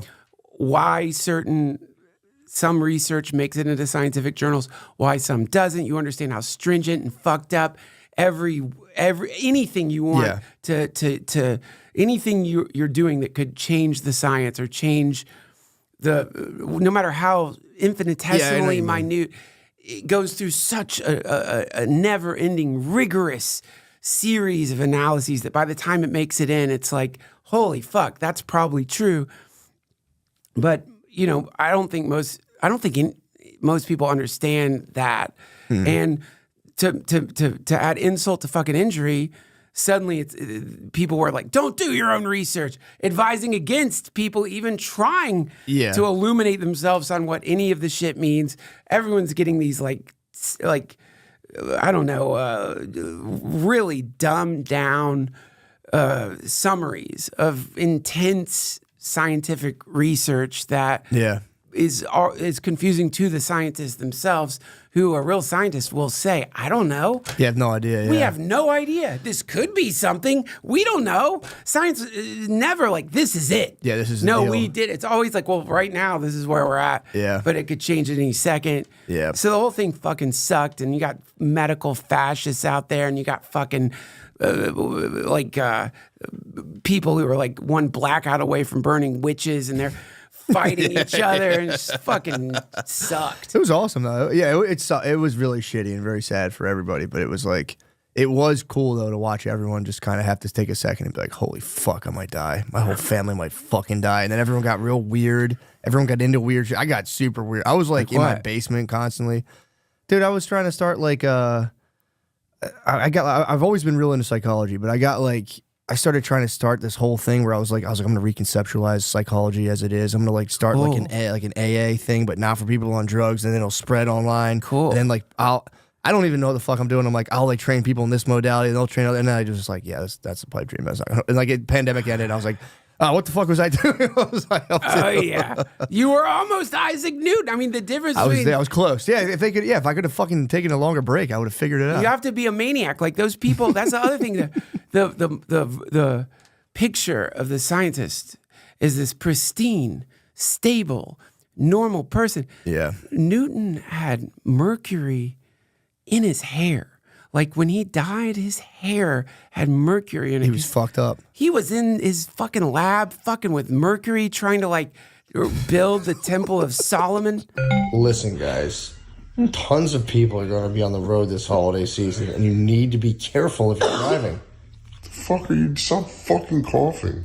Excuse me? Listen, guys, tons of people are going to be traveling on the road this holiday season, and you need to be careful if you're traveling. If you find yourself in some kind of crazy freak accident this Christmas, turn to Morgan & Morgan. They're America's largest injury law firm. They have over 100 offices nationwide and more than 800 lawyers ready to fight for you. They've recovered over $15 billion for over 300,000 clients, so they have a great track record of getting people the compensation they deserve. Submitting an injury claim sounds annoying and stressful, but Morgan & Morgan truly makes it easy. They've been fighting for the people for over 35 years, and they'll be ready to fight for you too. If you're ever injured, you can check out Morgan & Morgan. Their fee is free unless they win. For more information, go to forthepeople.com/drenched or dial pound law, pound 529 from your cell phone. That is forthepeople.com/drenched or pound law, pound 529 from your cellular phone. This is a paid advertisement. It's time to break out the big guns this Christmas and get mom an Aura frame. Aura makes digital picture frames that will replace her old photo albums. You can curate your own photo playlist and even add videos that get shown in super high quality. Invite others to share their own photos to the frame too, so you'll constantly be seeing new memories pop up. Oh, I love these things. I have them all over. I literally have them all over the house. My mom has 50 of them, and she cherishes all of the pictures. She kisses the screens. I say, Mom, it's me, Matt. I send her videos like this. I say, Mom, it's me, Matt. Kiss me. And there's just that all down the hallways. And I have one where I just follow her with my eyes like a haunted house. They make great gifts for your parents, siblings, or friends. Set them up with a personalized photo playlist and wait for the waterworks. Listeners can save on the perfect gift by visiting auraframes.com/MSSP. That's AURA frames.com/MSSP. Use promo code MSSP to get $30 off their best-selling frames. Get yours now, so it arrives in time for the holidays. Terms and conditions apply. Also, you'll see if it arrives for the holidays. But, all right. When the weather outside is frightful, you are going to want to layer up with True Classic. Everything is ridiculously comfortable, fits perfectly, and honestly, I look great. Their lightweight puffer jackets, dude, their lightweight puffer jackets are amazing and will definitely have you ready for the wintertime. Water resistant with a great fit, it is a definite staple in my wardrobe. Pair the puffer jacket with True Classic's comfort jeans and you'll be all set. They've got the classic look of regular jeans, but molded to the midsection with a four-way stretch, so you won't have to unbutton them to sit down on the couch. The four-way stretch being your penis, your buttocks, and your hips. I love them personally. I wear their clothes all the time. They make my fucking chest look jacked as hell. Stock up on their goodies, t-shirts, and button-ups too, so True Classic can carry you through every season. Men, this is the perfect gift for you, but also a gift for her. So if you're ready to upgrade your closet, shop now with our exclusive link at trueclassic.com/drenched and save up to 25% off your first order. End the year with holiday cheer thanks to True Classic. Thank you. When you're finished sprucing up the tree for Christmas, spruce up those balls too. Manscaped has you covered with the Performance Package 5.0 Ultra. It comes with the Lawnmower 5.0 Ultra for trimming the body and below the belt, meaning your penis. The Weed Whacker 2.0 ear and nose hair trimmer and everything else you'll need to make those crown jewels look, feel, and smell amazing. It are the best. I've shaved my whole body. I shaved my entire family's bodies with them. With a Manscaped skin-safe technology, you won't be hacking away at your skin while you're trying to clean things up. No nicks, no cuts, just a nice smooth shave. The Performance Package also comes with some comfy boxers to level up your underwear game and a classy travel bag to store your stuff. When you're done shopping for yourself, stock up on extras for Christmas gifts. Your loved ones and your wallet will thank you. Get 20% off and free shipping with the code DRENCHED at manscaped.com. That's 20% off with the free shipping at manscaped.com and use code DRENCHED. Give the gift of Manscaped this holiday season. You know, yeah, they're fucking nuts, man. they're nuts. Freud, if you read about Freud, he was a fucking weirdo. Young. Young was a fucking. They used to pass out. Freud used to. I was reading this book. They were talking about his biographer was covering it, and I think Young covered it too. Where Freud passed out on 2 occasions. The first time was Young was telling him about the bogmen of northern Germany. So there was these guys who, like from prehistoric times, fell in this lake, and the lake had a certain type of acid in the water that melted their bones but leathered their skin. Yeah. So they dig up these bogmen, and Young's telling, they're like at a big like psychoanalysis luncheon. He's like, yeah, these guys are like preserved. And Freud would get all bugged out and be like, why are you talking about all these dead guys? He's like, I think you want me to die. You have a death wish against me. And he fucking would faint. Oh my God. Then the other time they're talking about like an Egyptian pharaoh. And they're like, Freud was like, yeah, that guy is such a bitch. And Young was like, no, he actually ruled. And Freud was like, passed out and woke up like, did you hate me so much?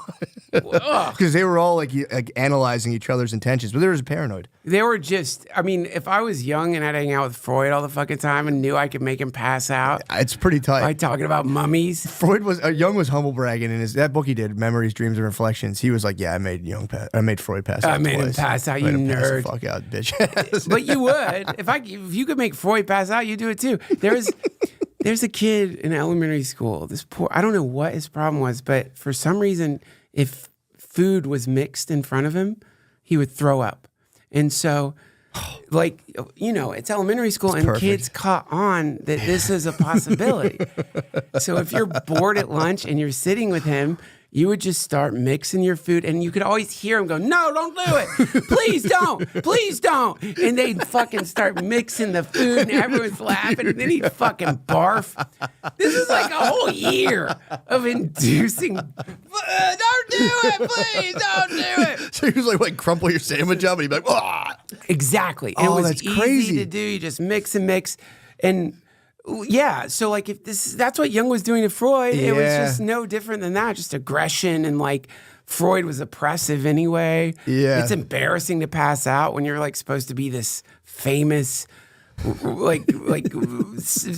someone healing others' minds. Yeah. You can't even hear a story about a fucking mummy bog without man. passing out, and then you're gonna be like, "You're trying to kill me." Yeah, he's like, "You just want to fucking kill me, too. You hate me. Yeah. Why won't you say I'm right?" Yeah, 'cause he would apparently. It's kind of a cool concept. They talk about homosexual self-reproduction, where back then, if you were, it's a funny idea, but they're saying like there's a level to which if you're like the material world's not good enough for you, having a family's not good enough for you, you want to take yourself and clone yourself into another male. It's called homosexual self-reproduction, where it's like, I'm going to fill you with all my knowledge.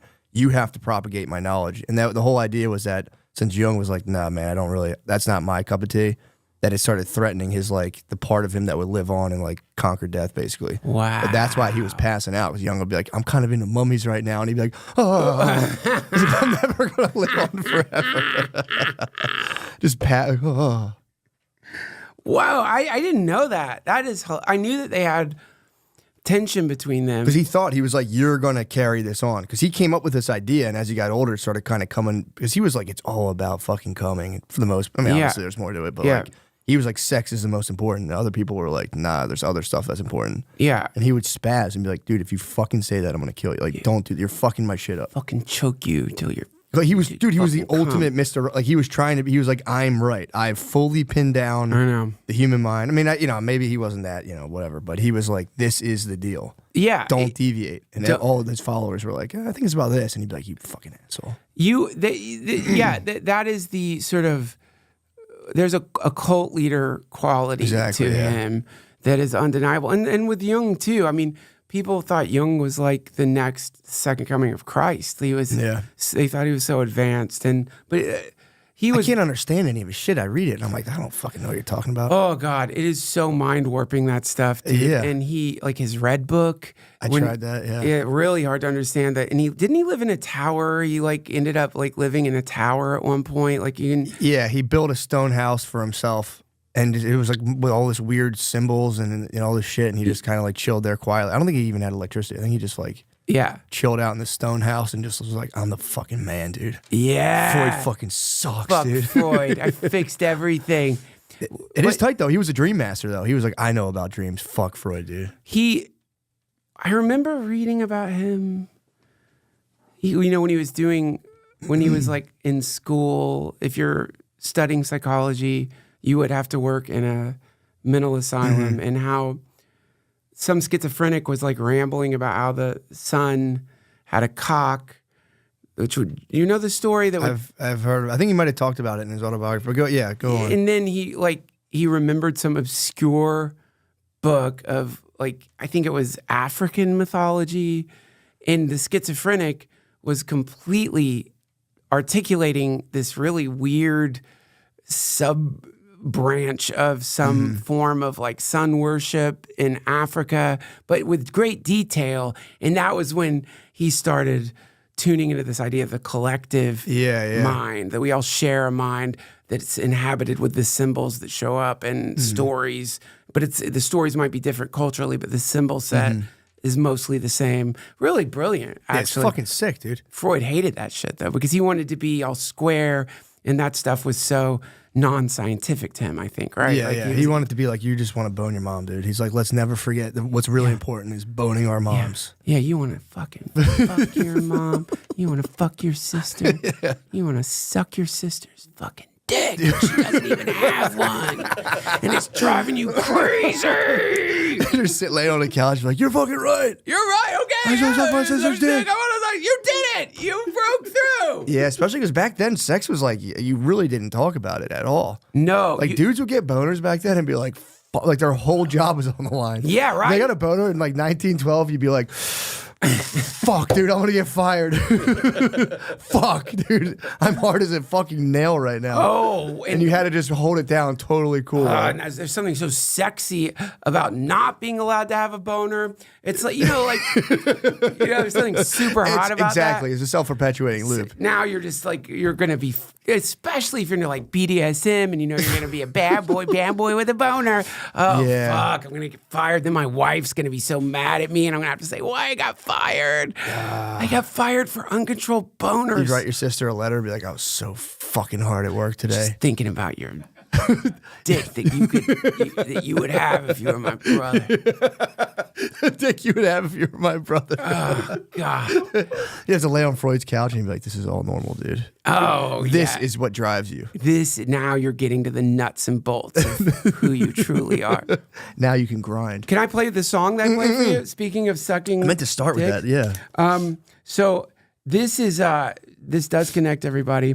I just want to play. This is like I'm. What's the app called? Sorry, what's the app called? So it's called Suno.ai. I wish I created it. I like keeping up to date on what's going on with AI in like the laziest way possible, which is I go to Reddit Artificial every few weeks, and there's updates on where it's at, and it's breathtaking because inevitably, like as a comedian, podcaster, well, I like to make songs for my intros, and that takes me a long time. And also, I don't have a great singing voice. So the advent of AI to me was very exciting because it's like, oh shit, I bet at some point this will sing songs and make music. But then, months ago, to pull that off, you needed basically a PC. You could do it on Mac, but you have to go like hacker. Oh, you needed like a serious You have to setup. learn coding. You have to learn a little bit of JavaScript. You have to know how to use these arcane libraries and like you go into the terminal. Can you do that stuff? Can you do code after stuff? that? No, I'm not good. I can, but I can follow directions. Gotcha. You open the terminal on your Mac and then you access these weird databases and you download all these weird files. So the singing AI thing, where we have the image generators and stuff, you describe what you want, it does an image. That's cool. This is the same thing, but it does it for songs. And I've been following Can't stop thinking about my sister's boner, dude. I'm sorry. Dude, your sister's boner, Sorry, dude. in my mind, is so beautiful. No, because it sort of, like, to me, your sister's boner transcends the penis. Do you know what I mean? Way beyond. It's the encapsulation of all penises. Is it perfect? No. But its imperfection is but imagine perfect. being a dog under the table. You think they're going for food, they're not. They want to suck your sister's dick. That dog, you got dogs anywhere she goes. They're like, you have sausage in your pocket? I get No. so jealous of my dog's under the table. I'm like, get the fuck out from under the table. Stop. Just stop. You're just doing what all of us want to do. You're free. Look at you, liberated. Outside of the fucking awful manacles of morality and ethics and our repressed thing, when everyone should just be under the table sucking my sister's dick right now. So you wrote a song.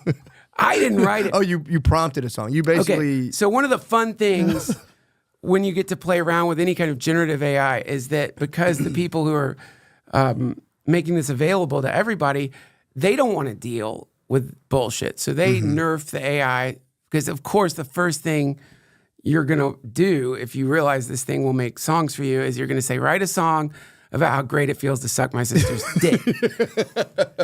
And or falling into your own butthole. Yeah.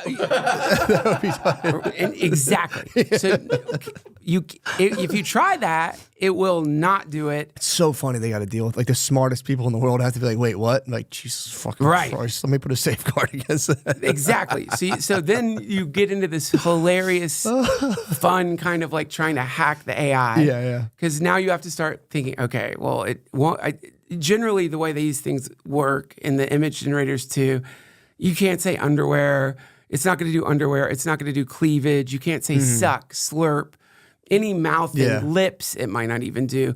But so you have to find a way around that to achieve the same effect. For sure. And so this is just some songs. And the other astounding thing about it, I mentioned it to you earlier, is it generates this in like under 3 minutes. And Suno.ai, I love you guys. Man. Please don't ban me that I did this. It's just, I won't keep doing it. Because like, Yes, you will. Don't make promises you can't. okay, you're right. But I got banned from Discord at one point. What? And exactly. And the reason is because I'd been getting Mid-Journey, like, we were just curious, like, what can we make it do? And then, so of course we realized, sausage. Perfect. This is the way in. So, any celebrity you want eating a beautiful sausage, and it generates like hilarious pictures. And then, just like it's late at night. I don't mean to call, I'm not trying to like fuck with anybody. It's just purely for me and my friends anyway. But yeah, out of the blue, I'm banned from Discord. And then it's for sure, it's got to be. You were using the app through Discord, you're saying? Yeah, Mid-Journey is available through Discord. Okay, I got you. So I don't even know what of the many horrific images we figured out to generate, like a vat of. You can't say like a baby on fire, but for some reason it would let you say baby meat. So you could say like Bill Cosby eating a bowl of baby meat. And that would produce horrifying images. So you're just curious to see what. For sure. So anyway, that's a long setup for something really stupid. No, this is a masterpiece. So this is just using the same sausage hack that I use for Midjourney. Sausage Or hack. hot dog hack, but with Suno.ai. Sitting in the back, watching her walk down the aisle in her white dress, tear in her eye. I couldn't help but remember those days gone by when we were kids, laughing under clear blue sky. Now she's all grown up, she's found her friends to love, found what Wait for I it. can't help but recall. Those memories from the floor on summer nights, a sweet innocence we shared. Gets better. I'm sorry. Yeah, that's When fine. she steal a bite of my hot dog, smiling without a care. Oh wait. That's kind of innocent. I could see a country song. where That was the first one. So that's when I was like, okay, I can. you're working into it, yeah. So the prompt for that was just like it's a brother at a wedding, and his sister's getting married, and he's remembering how she used to Eat his hot dog. use a hot dog like a straw. straw, yeah. Yeah. So that one kind of failed, but then this is where I figured it out. It is innocent. Like my sister snuck a bite of my hot dog. You Yeah. can almost see that in like a Keith Urban song. Snuck a bite of a hot dog. It's It raises eyebrows. fucked up, but it's still all right. I guess that's something. That was the first iteration. That's the first, and then At the picnic on a sunny summer day, my sister caught my eye in a playful way. yeah, it's a little more racy. She yeah. held that hot dog close, oh so tight, and planted a kiss on it with all her might. The ooh la la. Mother dear, I watched it all as you squished that hot dog with a little jar. Oh, brother dear, it's a sight to see. A love affair between you and a hot dog. Oh, my spree.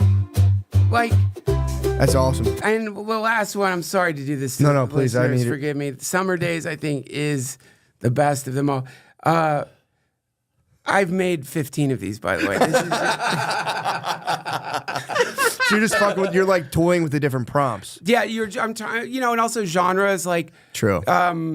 death metal, like lo-fi. You're just trying to like see all the Yeah. different the ways it. What was will- that last one? That would have been like summer. That was like a summer anthem. I think that was basically. like a summer. I think that was a summer. I don't remember what the prompt was Yeah, exactly for that one. And it titles them. This one's Summer Days. It was a lazy summer day down in our little town. We were sipping on lemonade, just letting time slow down. I saw my sister coming with a hot dog in her hand. She took a big bite, then something I couldn't understand. Oh, she was slurping on that hot dog just like a straw. And I couldn't help but smile, 'cause I've seen it all before. No matter how old we get or how far away we roam, in my heart she'll always be my beautiful sister Beth. Sister Beth. My beautiful sister Beth, who fillets hot dogs. You're gonna start having dreams about these songs too. You're gonna start creating them now in your dreams. Well, yeah, oh my God, you really, yes. Last night, as I'm falling asleep, I'm hearing that kind of shitty, tinny, like AI music, but man, like, it's to me like, part of being human. We just accept, okay, this is here now. But what the fuck?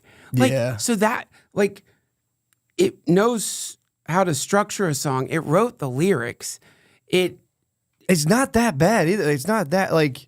It's not like I'd be proud of it if I fucking whipped that together. I'd be like, yo, check this out. Me too. And that you can do it in just under 2 minutes. That's fucking crazy. It's crazy. It's crazy, and that this is leading to the ability. I mean, just think like think of the fucking sisters sucking on hot dog songs. Musk is going to free it, by the way. Musk is going to create the open source platform where we can finally fully express our, You think so? He's going to free our sisters' penises through AI. What? It's like, yes. He's going to be like, all right, guys, enough of this woke bullshit. Global catharsis.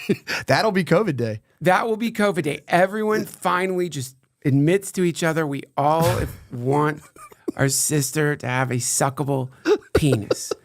Dude, the statue we can put up. Oh, we can knock down Confederate generals and just have like our sisters with giant fucking pulling bronze. their dresses up and there's in the world lapping at their penises.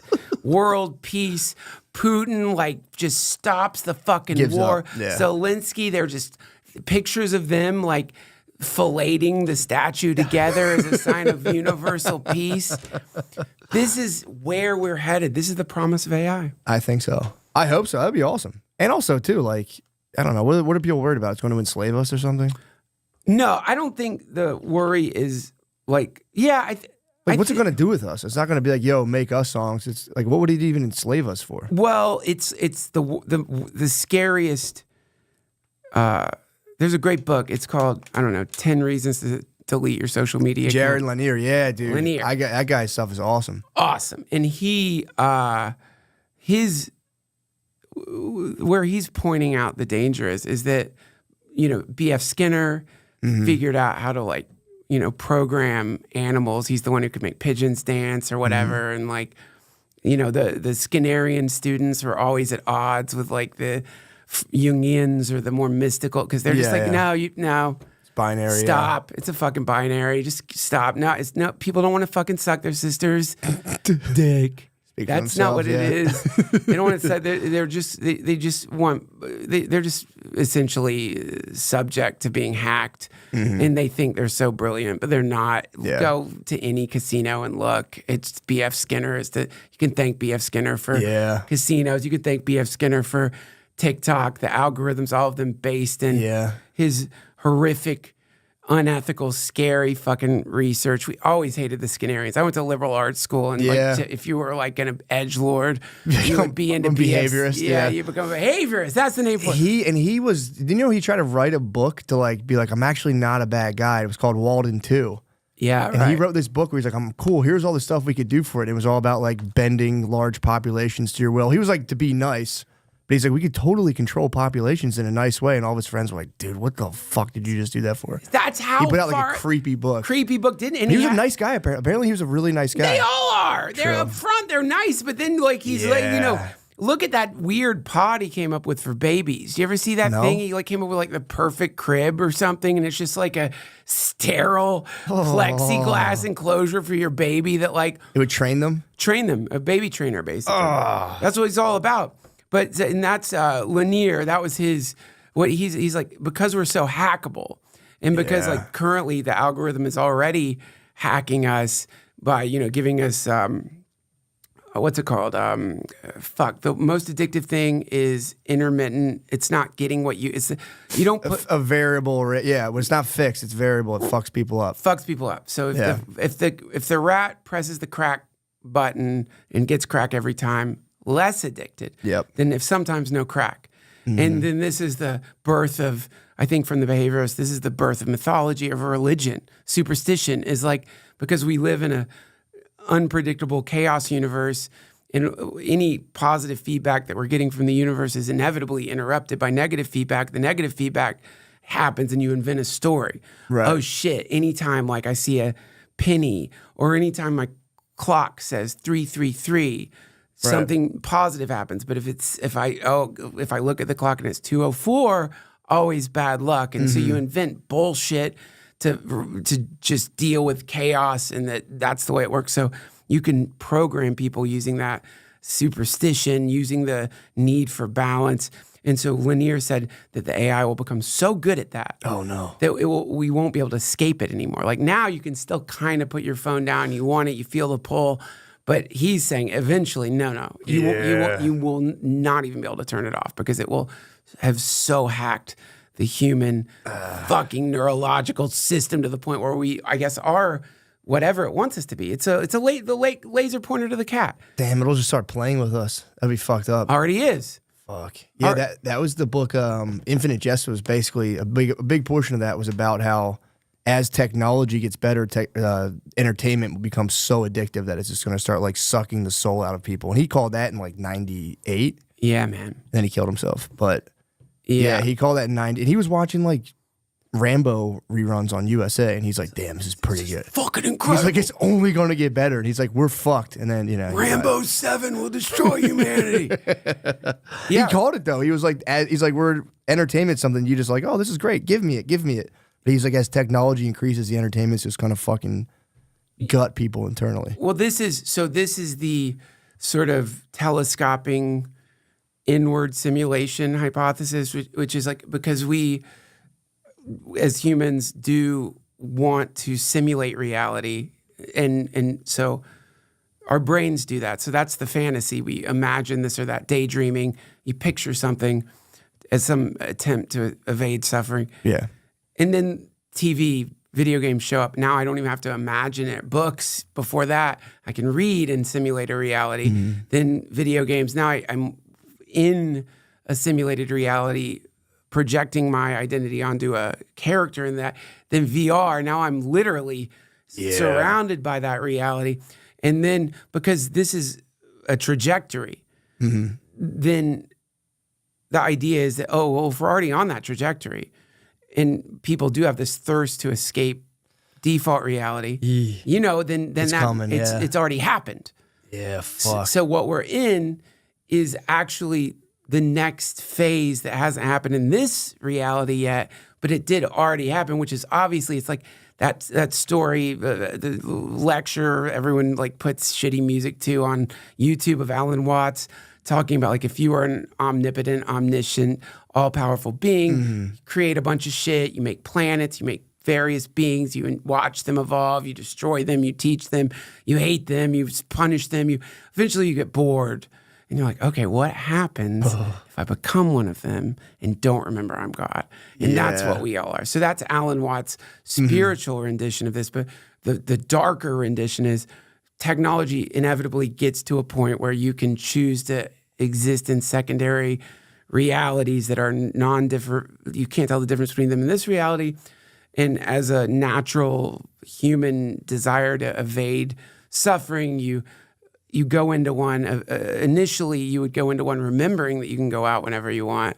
But then you lose track, you lose the thread. Oh, Jesus, yeah. Or you're just like, I want to try the hardcore version of this and not remember at all that I'm in the game, because that you realize that's detracting from the excitement of the game. Like Grand Theft Auto is fun, but it's not going to be as fun as if you press that button in 1 second to go to Grand Theft Auto World. I'd be like, yep, let's exactly. do it right now. I don't want to remember that I'm. Oh my God! I don't remember who I was. I don't remember that I was a human. I don't remember anything other than this is my character, and whatever the memories of that character are implanted in my character, and then boom, now you're living this alternate life because time is a construct anyway, you could be inside that reality theoretically, and it seems like years and years and years and years when you've only been playing the game for a few seconds. And so that's what we're in right now. That we've chosen it. Yeah, they'll figure out a way to do that, to hit your brain and like distort your sense of time, where it happens. If you're like, yeah. Well, there was a whole conversation about a new version of prison, which is if we can distort the human mind to experience time at a slower rate, why not give someone 100-year prison sentence and they experience it in 2 seconds and they come out of it and they still have their whole life, but they have, experienced the temporal punishment of prison. That's crazy. Crazy. You could have like Prisoner of Azkaban or whatever, fucking from Harry Potter. You could be in there for like 1,000. You can get 1,000-year mental sentence. Exactly, 1,000-year mental sentence, way cheaper because housing prisoners is expensive. Yeah. All you need to do is put them in like a lobby and just like 2 seconds later they're screaming. Damn. And then that's the other sort of hypothesis about human reality, is that it's a prison. We are that. We are those prisoners. The whole original sin thing is we were gods or godlike beings that fucked up to punish us. Oh, it sucks. They dropped us into the human incarnation as a form of rehabilitation. Like, okay, no, now guess what? You can't put your dick in black holes. We've told you a million times. You do that, it creates ripples, it disrupts planets. You're going human. You're going human for 50 incarnations this time. And that's what we're in. That's the situation. That's the darker version. Yeah. The more positive version is that young godlings, they need to go to school. And so, otherwise they become like horrible because they don't understand limitation. They take it all for granted. So remove from them their omniscient, all-powerful qualities, force them into a limited situation where they have to contend with projections that are just fragments of their mind spread out around them. And the moment that they find a way to no longer talk shit about Kathy at Whole Foods, who's a bitch, and stop judging and realize it's all me, then that's when you pop out of your initial like toddler phase of godness and remember, oh, right. Oh, yeah. Yeah, right. Yeah. But you're not an asshole God. You're like, you're going to be more compassionate. Cool God. Yeah. Yeah. Fuck, I hope it's that. Well, I mean, yeah, who knows? I love that shit though, dude, of like, because people are so certain with all this stuff with like and I want to make sure you're not. I'm fine. You're Thanks good. for Okay, thinking cool. about it. I'm good. Yeah, okay, good. A lot of people love that. I've been like, I always battle materialists who are always kind of like, yeah, dude, you're just a collection of physical processes. Your consciousness is just like a thing emanating off of that. It's inherently worthless. And it's like, so if that's the case, I was talking to an owner of a comedy club this weekend about it. And he was like, this just makes me feel weird. I don't want to talk about this. But like, if I'm a purely physical being with, my brain's things are spinning, blah, blah, blah, that emanates consciousness. Why would then not the universe, a physical process, emanate a super consciousness at scale? Right. Like, why is that weird to think about? I tell Well, people that all the time. Like, why is that weird? If we produce consciousness, if I was like a materialist, physical guy, like we're just a bag of meat and water and that's all we are, consciousness is like, why wouldn't like gigantic galaxy systems produce consciousness as well? yes. So this is, in Buddhism, this is the difference between relative reality, relative truth, or sort of the truth of what's happening right now, which is you are a physical manifestation. There is stuff here. This is relative reality. So when that gets extreme, it becomes nihilism. So that's where we're just like, it's almost like, I read this, like consciousness is basically like car exhaust, but for an advanced, it's like, we're self-aware is almost a byproduct of the millions and billions of computations happening at every second in your brain. Why are these guys trying to neg consciousness? That's what I don't understand. It's like they're like these big prominent scientists trying to neg consciousness. Like it's just this fucking shit. It's like frustrating. They're cold duding it. It's like, okay, dude. Well, it's unquantifiable. True, That's annoying. It thwarts you at every step of the way because in the all knowledge itself kind of it like has to deal with the fact that at the back end of all that it needs awareness. Knowledge is dependent on awareness. And so by saying awareness itself is accident, you accidentally nullify that whatever it is that you've come up with, in the sense that anything produced from mental calculations is flawed inherently, in that its origin point is a malfunction, a byproduct, an unquantifiable thing. And I think there's probably something really exciting about that for people. I mean, that's fucking cool. It's like, it gives you a chance to rise above in this really great, you look, all these fucking robots thinking they're NPCs. That new snobby fucking way. It's an NPC. It's not even real. Main character's an NPC. Yeah. Some scientific version of that. But then on the other side of it, you get the comedy club owners argument, which is called absolute reality or eternalism when it gets imbalanced. So eternalism, this is where, to fix the problem you say there is some fundamental, eternal thing, a soul, a selfness, a world soul, universe soul. This inevitably turns into a God. The God is this, like, non-changing, I guess, perfect being that knows what it's doing. Now you can bank on that. That's a relief. So sweet. On one side, you can sort of, any shitty thing you've done in the world, you can be like, who gives a fuck? I'm just a goddamn robot that's like confused. Who cares? Everyone else is a robot. Did I hurt somebody? I hurt a robot. Oh, wah. Fucking. Did I cheat on my robot wife? Oh, Whatever, dude. We're cyborgs. Exactly. Yeah, exactly. God damn, dude. The other side. You just tell their wives they cheated on them. Yeah. Why rather than try to neg everyone's consciousness. What are you gonna fucking tell your wife that? You're gonna confuse her programming? Just stop.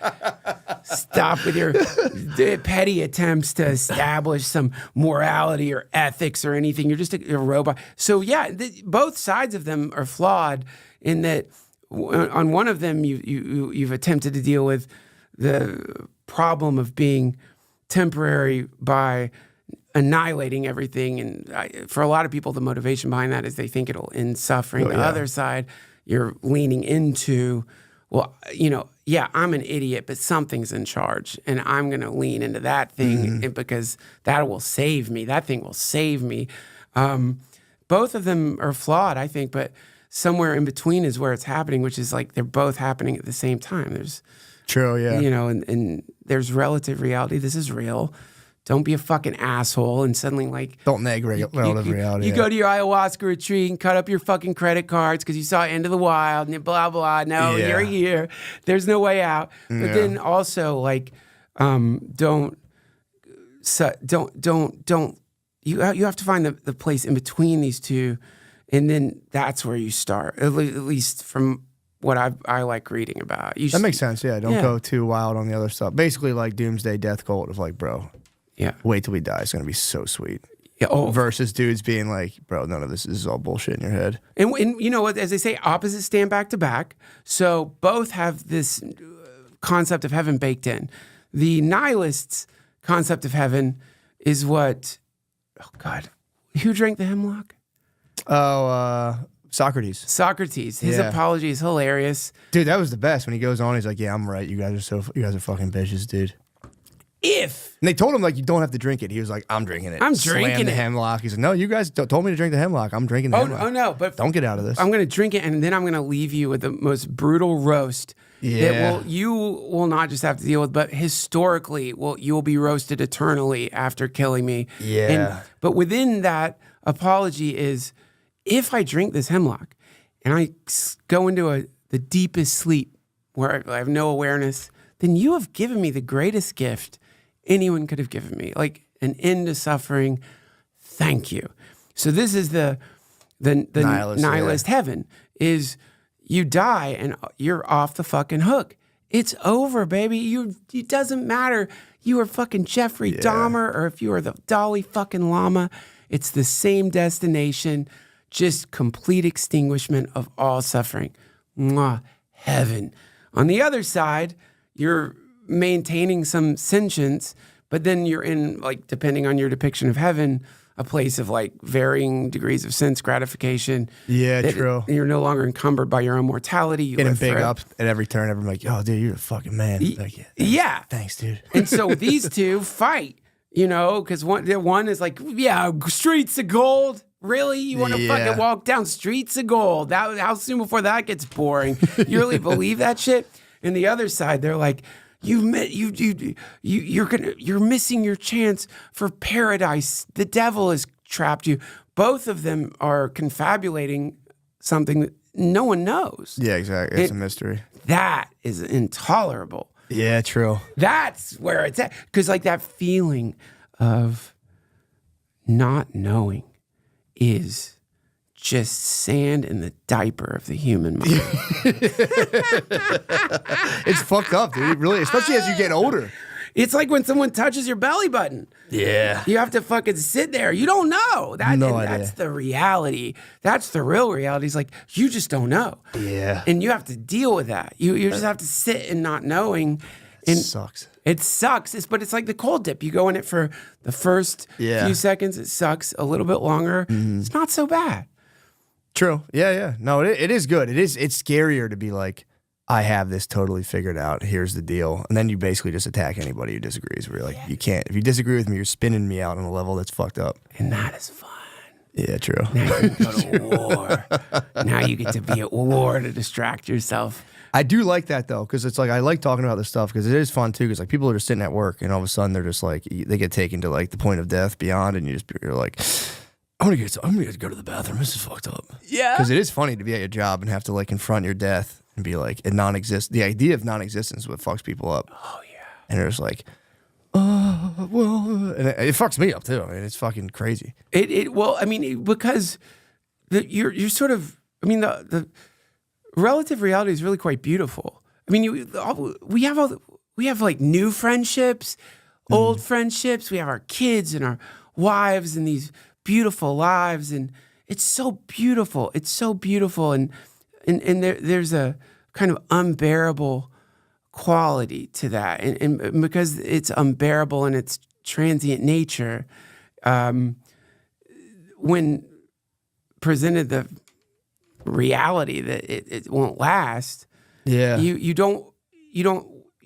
get confused, and your love of life suddenly turns into a fear of death, when really all you're experiencing is how much you love this place. You love it so much that you hear about this stuff when you're at work and you have to go like take a shit, jerk off, think about your fucking sisters. Hard reset. That's a hard reset. Throbbing dick. Because they'll forget. They will in 10 minutes. They'll be in traffic, just being like, "Fuck, this traffic sucks." Exactly. And you do. Well, that's the book, the Denial of Death. It's I think Ernest Becker. Oh yeah. It's so fucking sick. And his idea was that like this thought of dying. You're like biologically attuned to it. Like if you're a baby in the crib, then you leave a baby in the crib. It's as an organism being like, I'm dying. Yeah. I'm about to be left behind. And you, like your body's just equipped with the knowledge if you're a baby and you're by yourself, instinctively you're like, I'm dying. Yep. You freak the fuck out.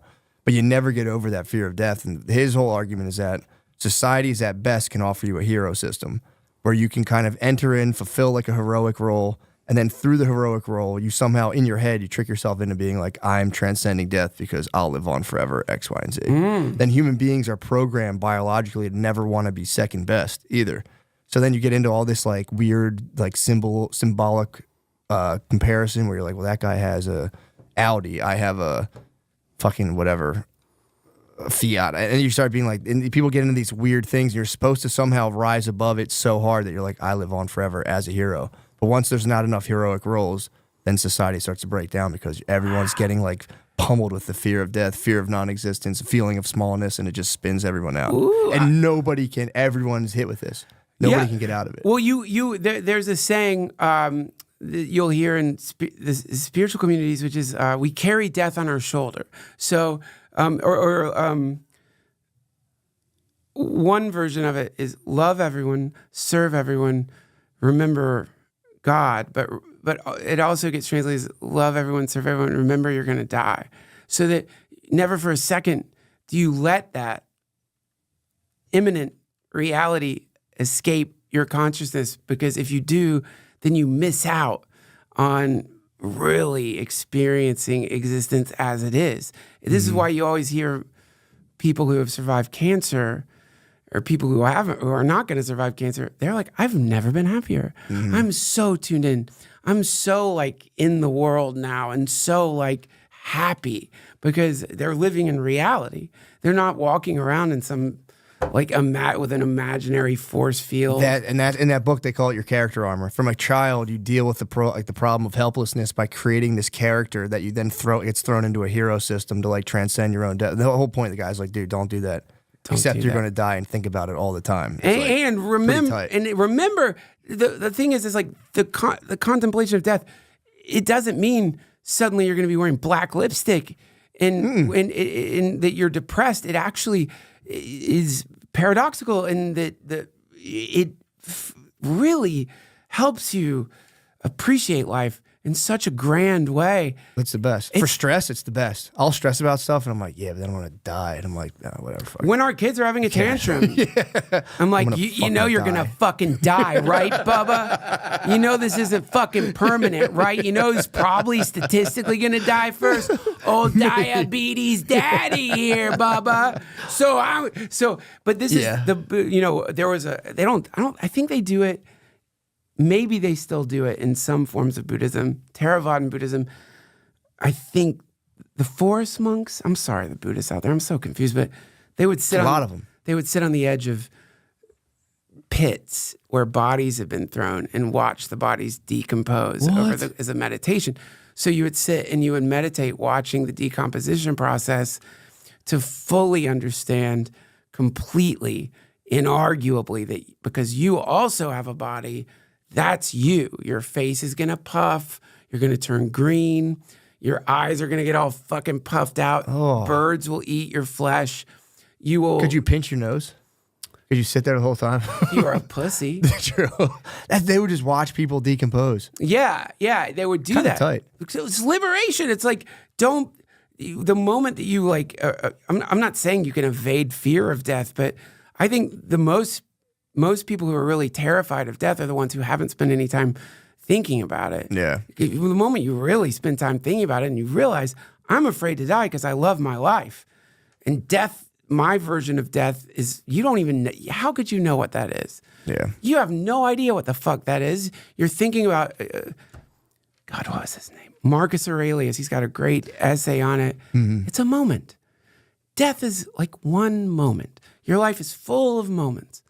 And then there's going to be this one moment, and that's the moment right before you croak. That's it. Yeah. It's one moment. You're worrying over one moment. And that moment is diluting every fucking moment that you have with a shadow that doesn't need to be there. Let that moment be its own thing. It'll take care of itself. True. You know, Ram Dass would say, dying is completely safe. It's the most natural fucking thing there is. It is, dude. Yeah, that's what I always told my mom. My mom would always bug me out. She'd always, like when I was doing stand-up, she's like, you got to do something else. She's like, what are you going to do when you're 60 or 70? It's like, I'll fucking die of thirst. I don't know. I'll become a ward of the state. I don't know. Like I was like, I'm not worried about that. Yeah. I want to try to do my best. And then she was like, eventually she chilled, but she that's was not always going to calm my mom down. I know. I'll be a ward of the state, mama. They'll fucking feed me gruel in a shit house. That's what I would tell her. So what are you going to do when you're 80 if you don't have any savings? I was like, I'll fucking die of thirst. I'll die destitute. First of all, wretchedly, and she'd be like, I hate when you talk like why would you say that? Don't say that, you sweet, sweet mama. Yeah. They're so worried all the time. Moms are worried. And now you just got to tell them, like, you'll tell them, this is what I would say to comfort my mom.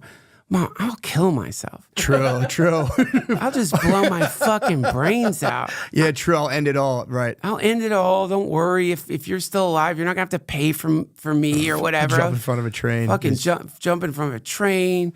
Yeah. Blow my brains out. Jump off a building, mama. You'll be fine. See how you comfort your mama, you bastard.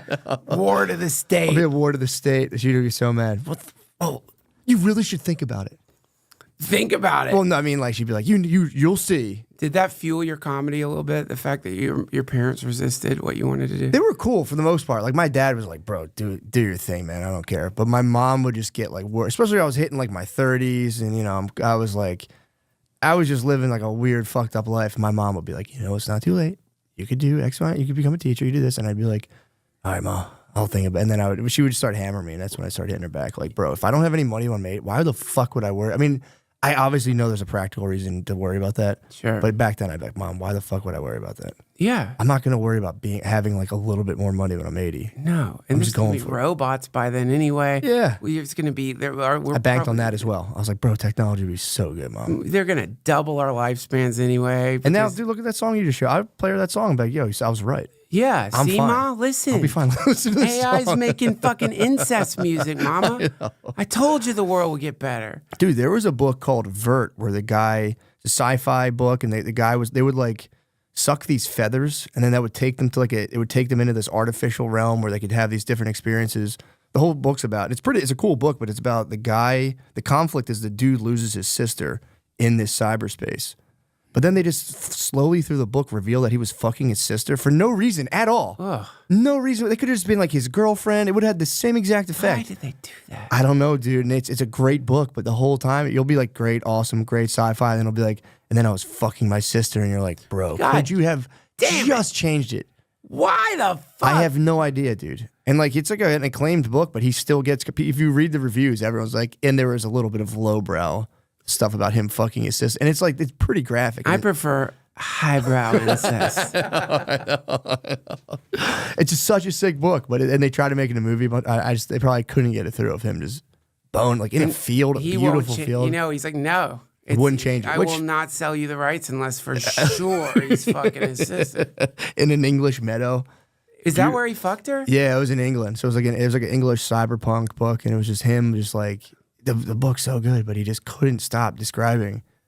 But and like he teases it out. It's like, yeah, this guy really likes his sister, and like as you get into it, it's like, and then we were in the same bed. It's like, oh, you did have an abusive father. I could see you guys like seeking refuge. Then he's like, and then we kissed. And I'm like, all right, trying to give him the benefit of the doubt. I'm like, yeah, maybe it's different in England.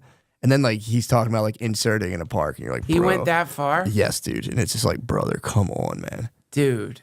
Yeah. That is crazy, man. You know, like that genre of porn, incest porn, and even though like it might have a kind of hotness to it, you just think like, man, they need to show, like, you can keep showing it, but you need to show these people, assuming this is real, 15 years later.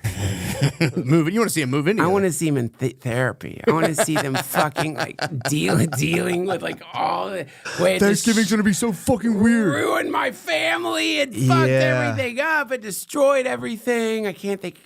I think about my sister's tits.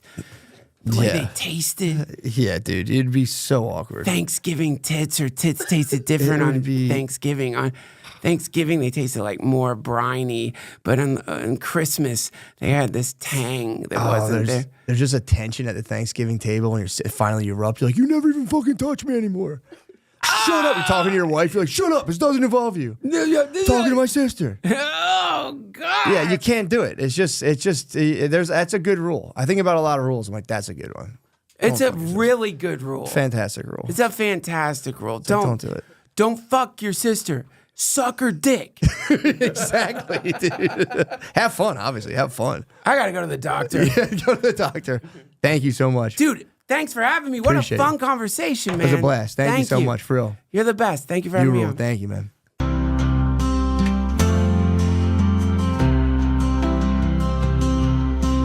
Everybody wants to kiss your sister's hot dog. It's what we have in common. It's what cuts through the fog. No more confusion. Goodbye delusion.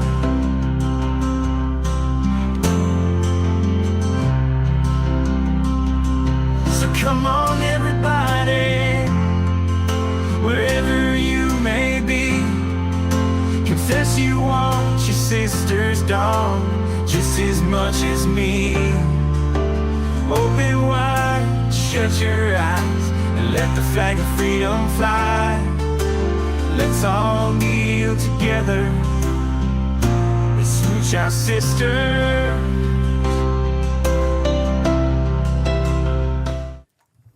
That was awesome. So funny.